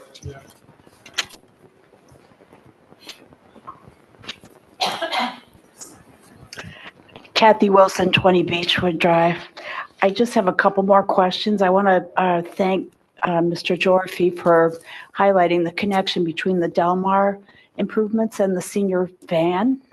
I had forgotten about that, so that's a good point. But I did want to ask, can you give a little refresher on what those improvements are in the Delmar neighborhood? Sidewalks, $900,000, that's a lot of money. I'm just curious, I need a refresher on what the improvements are.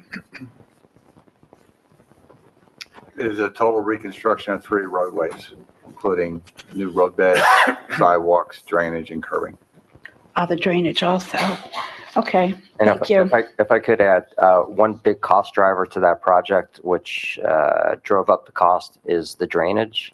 Yes. So those roads slope towards the river to the west, I believe it is. But in order to keep that slope from eroding and having the water go that way, we had to put a drainage pipe that went very deep under the roadway at an angle to get the water away from those properties and back towards,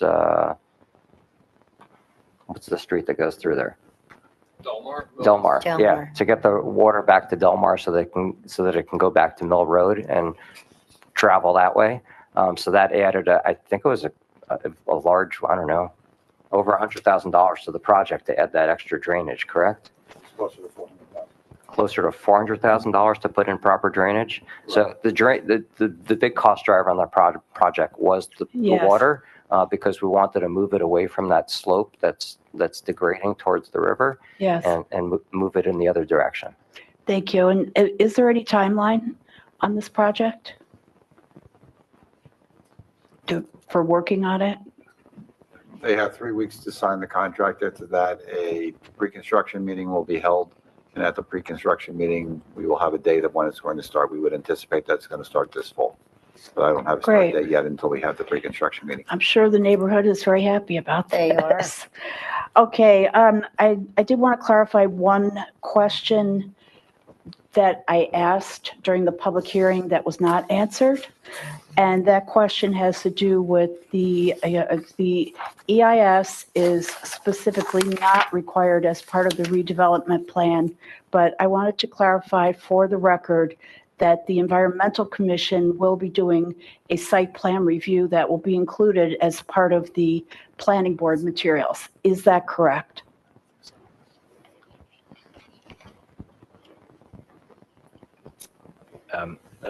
I don't believe that the Environmental Commission is reviewing the site for site-specific site inventory, but the contents of an environmental impact study are part of the application and will be testified to on Monday night at the planning board hearing. We do have a tradition where the Environmental Commission generally does a site review for applications. Many, if not most, of the applications that come before the planning board. And in my opinion, it would be worthwhile for the Environmental Commission to do a site review for this project. Is there some reason why they would not be doing it? It's because of the time frame that they're on to get this project being approved by the planning board so they can apply for the 9% tax credits, which have to be done prior to September 1st. Ah, okay. And the 9% tax credits was part of the financing, which is part of what's difficult to understand about this project. It is the financing, That is the entire financing? right? There's a small contribution from the township, but that is the financing for the project. And that financing comes from the state? That is correct. And the application has to be in by September 1st? That is correct. We have not done a project such as this, correct? Before with the 9%? I know there's 9%, 4%. This is the first one. And is that reserved exclusively for 100% affordables? Yes, ma'am, it is. Okay, very good. I did not understand that from the public hearing. The application that's in front of our planning board on Monday night is for preliminary approval. That preliminary approval facilitates that opportunity to submit for those tax credits. So there will be a application for final approval at a later date that will then perfect the approval in its entirety, allow for the subdivision of the land, and then effectuate the development. So this is a two-step By the planning board? By the planning board, it is a two-step process in how it is being. And so that is likely to occur in August? No, not necessarily. Oh, you mean after the 9%? Correct. What's in front of the planning board is the preliminary application. It then satisfies the threshold for that application for the 9% on the tax credits. And then from there, the applicant will then submit a final site plan application and subdivision application. So there will be a subsequent hearing at a later date after they've secured their opportunity for the financing. So perhaps at that subsequent hearing, in my opinion, it would be worthwhile to hear from our Environmental Commission. Understood. And also, I would just say it would be my suggestion, given all that's going on at the state level with the new affordable housing legislation, there are significant changes. And I would recommend that our professionals offer a workshop, as we did in the past. I believe it was for the previous round. In my opinion, there's a need for an update. And I think the public would appreciate it, even if they don't come to the initial presentation that's offered. It's on video, and it's a reference for people. There were a lot of questions tonight of that could have been preempted had there been some education of the public proactively. I'm a huge supporter of that. I see that coming with the fourth round and all what's coming up with all the different development plans that'll be in place. I would strongly recommend considering doing an educational workshop for the public on how affordable housing works in light of the new legislation that everybody's laboring under right now. So, thank you. Thank you. Mayor, I'd just like to reiterate a couple points that were just made, both now and previously. So with the financing that we're getting on this Ketch Road project, and layered with the fact that we're getting the land for free from the county, or de minimis of $1, we are bringing 50 units of affordable housing to Morris Township and again, something that we need to do. We need to bring affordable housing to Morris Township, and every town needs to do it. But we've done that with the minimum impact to the community, both financially, because we brought 50 units at virtually no cost to the community. And again, by diversifying the places that we put it, by putting 100% affordable in this site. And I know the residents don't like it, but again, it's 50 units instead of 250 units. And just an example of the hard work that we put in behind the scenes to make sure that the plan we put forward is really the best work that we can do. And I hope the people who are remaining here appreciate that last point. But we have brought those 50 units to Morris Township at very little cost to our community. Thank you. Seeing no hands raised and nobody else who would like to speak, is there a motion to close public commentary? So second. All in favor? Aye. The time is now 10:27. Can I have a motion to adjourn the regular session? So moved. Second. All in favor? Aye. The next regular Township Committee meeting will be Wednesday, August 20th, 2025 at 7 p.m. for the regular meeting and 5 p.m. for closed here at the Municipal Building, 50 Woodland Avenue. Thank you and have a great night. Good night, everybody.